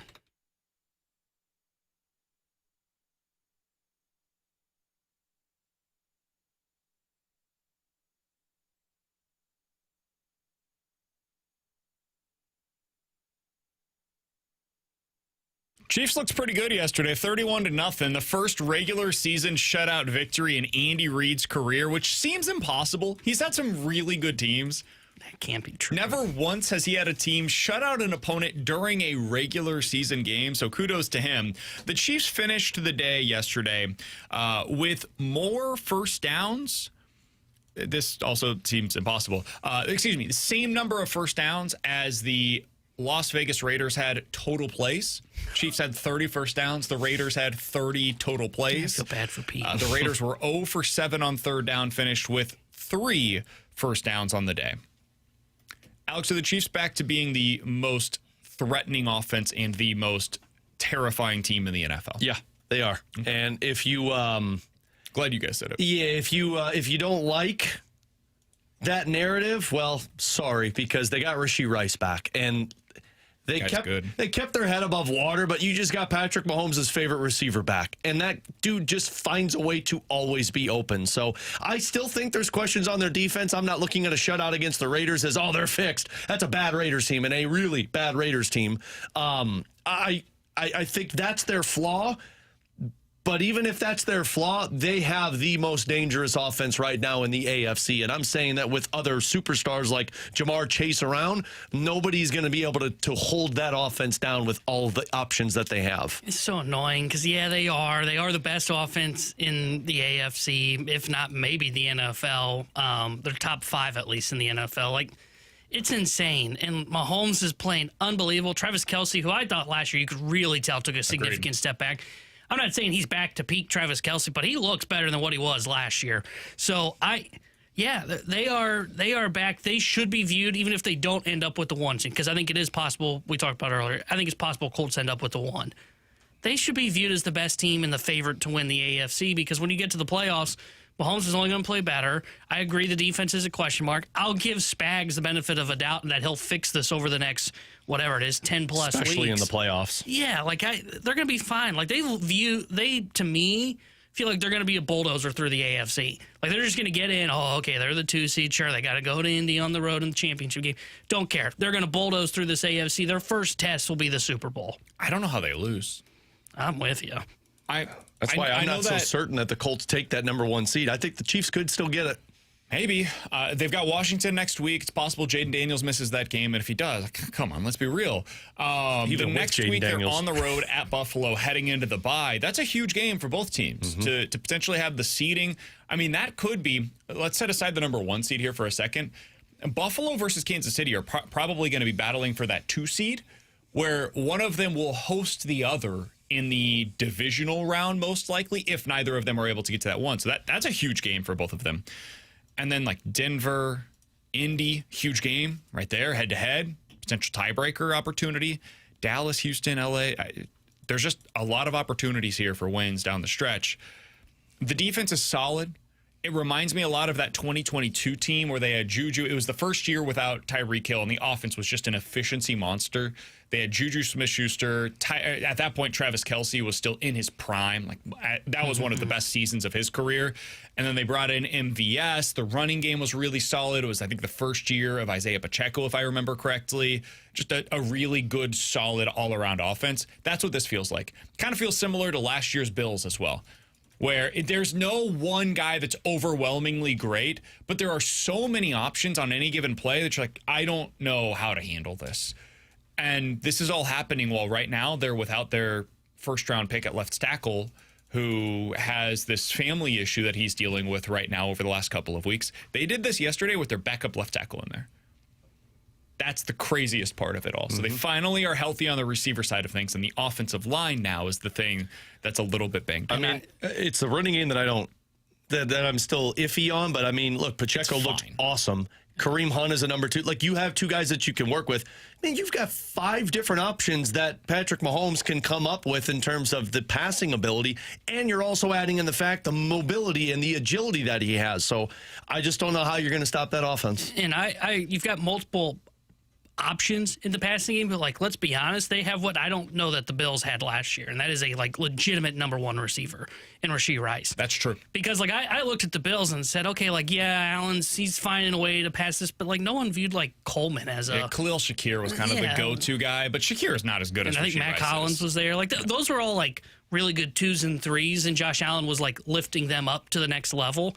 This is different, man, because Rashee Rice is a legitimate go-to number 1 wide receiver that a contending team, forget that they have Mahomes, the best quarterback of this decade, but that's what all contending teams need, right? Matthew Stafford's not winning a Super Bowl without a Cooper Kupp in his prime that season that he did it. So, yeah, their offense, they've clicked into place. I agree. Running game's like fine, but it does what it needs to do, right? Hey, let's gain like 3 yards and stay ahead of the sticks on first down, and they can do that exactly. Chiefs, once again, back into the spot where they are clearly, in my opinion at least, the favorite to get out of the AFC for the Super Bowl. Some of us were saying this a few weeks ago. Yeah, now I think everybody else has jumped back on. Of course, you bring up a Chiefs topic for the show. Unbelievable. You want to call your Super Bowl shot now? What? You want to call it? You want to say that they'll win it? No. You want to say who's going to get to the Super Bowl against them. Call your shot now. I think the Chiefs will be there. Lions. I think they'll play against the Rams. I think it'll be Chiefs-Rams in the Super Bowl this year. I wonder why you picked the Chiefs, and I wonder why you picked the Rams. Because I think those are the 2 best teams. Well, at least the Chiefs are the ones that are the best. I think right now those are the 2 best teams in the NFL. I'm sorry. Grandpa Stafford's not going to make it that far. Matt Stafford over the last 2 weeks has thrown for a combined 360 yards, and it feels like he's on fire.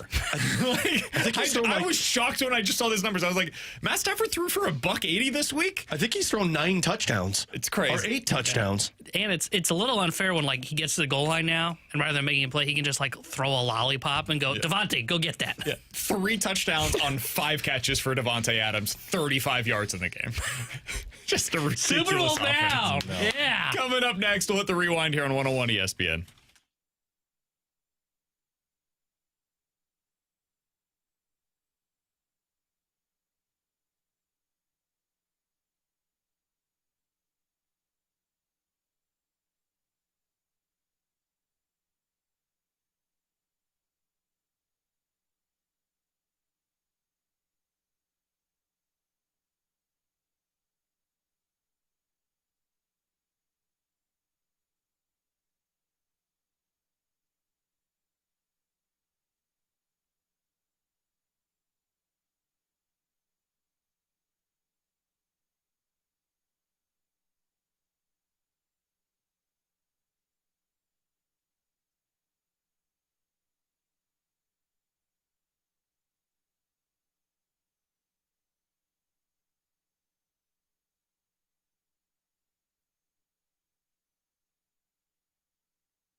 Alongside Alex and T-Bone, I'm BK. It's BK and Ferrario here on 101 ESPN. If you guys missed anything from today's show, be sure to check it out on the podcast page. 101ESPN.com and the free 101 ESPN app is where you go to find it. It's all sponsored by Shaver Door Company. Alex, to finish out the show today, we got to talk about my Missouri Tigers, who won over the weekend, get a huge road victory at Auburn. I don't care that it looked ugly. They went into double overtime. They went against a not-so-great team, but a very good defense, and did exactly what we asked them to do. Just get a win. Survive in advance. Make that game against Vanderbilt on the road, a matchup of two top 15 teams, so enticing that College Game Day has decided they're going to be in Nashville this weekend. They were able to do that. It wasn't pretty, but they got the job done. What did we learn about Missouri in the process? Hey, at least this Mizzou team can pick up big wins when they matter most, right, T-Bone? Or the only one with a top 25 win. That one actually doesn't matter anymore. USC's not good anymore. I mean, what I learned from this one is your defensive line is going to be able to keep you in football games for the rest of the season. What I also learned is if there's one concern now, it's no longer the secondary for me. It's more so how is your offensive line going to keep Bo Prabula and Ahmad Hardy moving the football downfield? I don't know if we learned anything about the secondary against that guy, because that quarterback that they played this weekend was horrible. He went his full Sam Darnold in the playoffs mode in that game. It was ugly. He's done it all year. Saw ghosts. He's like, oof. The Blue Jays last night forced a Game 7, 6-2 win against the Seattle Mariners. That game will be played tonight in Toronto. They are a slight favorite in this one. Let's go around the horn. Who do you guys have in this one? Mariners versus Blue Jays, Game 7. Who do you think wins? It's Bieber versus Kirby. I got Blue Jays. I got Mariners. I think the Mariners pull this out, but I've thought they were going to do this before, and they didn't get it done. So this is a fun one. The series hasn't produced, T-Bone, you mentioned this earlier today. There's not a bunch of great individual games, but the series overall has been highly compelling. I hope we get a good Game 7 tonight. I'm rooting for Toronto solely because that environment is going to be off the charts. Because this is been really cool. It's the first time since the Raptors that Toronto has been in this situation, and I think it's going to be rowdy. Yeah, not the Maple Leafs. Oh no, God, they're going the opposite direction. Poor Craig Berube right now. Blue side of things, Alex, they get a win over the weekend, 3-1 on home ice. First time they've done that so far this season. Benner was great. Defensive structure was excellent, but your biggest takeaway was on Jordan Kyrou. Jordan Kyrou and his leadership. Jim Montgomery essentially called out Kyrou and Thomas before that game, saying we need them to produce, we need them to lead us. And Jordan Kyrou was the best player on the ice by far. And on top of that, it was the best game that he has played in his career. He was just as good defensively as he was offensively. So that was hopefully a jumping off point for the Blues in terms of confidence, because Kyrou leading the way with that style on top of the Blues just stifling a really good Dallas team. If you want our full conversation about the Blues from today, you can check that out after the show on the podcast page, 101ESPN.com, or the free 101 ESPN app. That app is sponsored by Dobbs Tire and Auto Centers. NFL action tonight, which you'll be able to hear starting at 5 o'clock right here on 101 ESPN. A shortened edition of the Fast Lane for you guys today. Bucks versus the Lions. This is a fun game. Lions are a 6.5-point home favorite. I do think that the Lions will win. I like the Bucks plus the 6.5 points tonight, though, on Monday Night Football. Yeah, I think Lions win. I think this is a 3-point game. I would take the Bucks plus, and I would take a heavy over in this one. Yeah, over/under set at 53.5. I could see it going over. I could too. I actually like the Bucks in this one.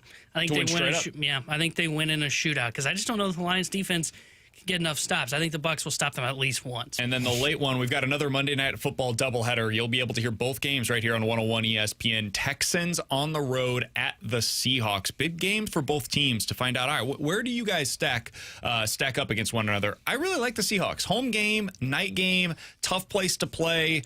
I think the Seahawks will end up winning this one. What makes me nervous, I think the Texans defense is legit. They've been playing a little better offensively lately, too. So I think it ends up being close. I like the Texans plus 3.5. I do think the Seahawks win straight up. It's a close one. I would take Seahawks minus 3.5. As good as the Texans defense is, I think the Seahawks are really good defensively, and that's going to make C.J. Stroud's life miserable. Well, if I've learned anything from the pick, I'm going to trust you over him. So I liked the Seahawks, and I will now take them minus 3.5 points. If this loses, don't count that against me. It's not on record. One thing that does worry me is they're still missing a couple pieces defensively. I think that's what allows the Texans to make this more interesting than I would typically think. All right, before we get out of here, raise your hand if your favorite college football team still has one loss so far this regular season or fewer. Go Lindenwood. T-Bone, put your hand down. I'm an Alabama fan, and they kicked the crap out of Put your Mizzou. hand down. Put your hand down. All right, now raise your hand if your team has a top 25 win when they went up against that Your opponent. ass better put that hand down. That when is they went such up a against ridiculous USC, they had a statement. top 25 Your win. team has kept every game this year tight. Yeah, okay. Yeah. We'll go ahead and put our hand up for that one. No, 53. Get out of here. That ass He's whooping Tanner tight. Hendrickson. He's Alex Ferrario. I'm does that Brandon Kiley. We'll category? talk to you guys tomorrow at 11 a.m. The Fast Lane's coming up next here on 101 ESPN.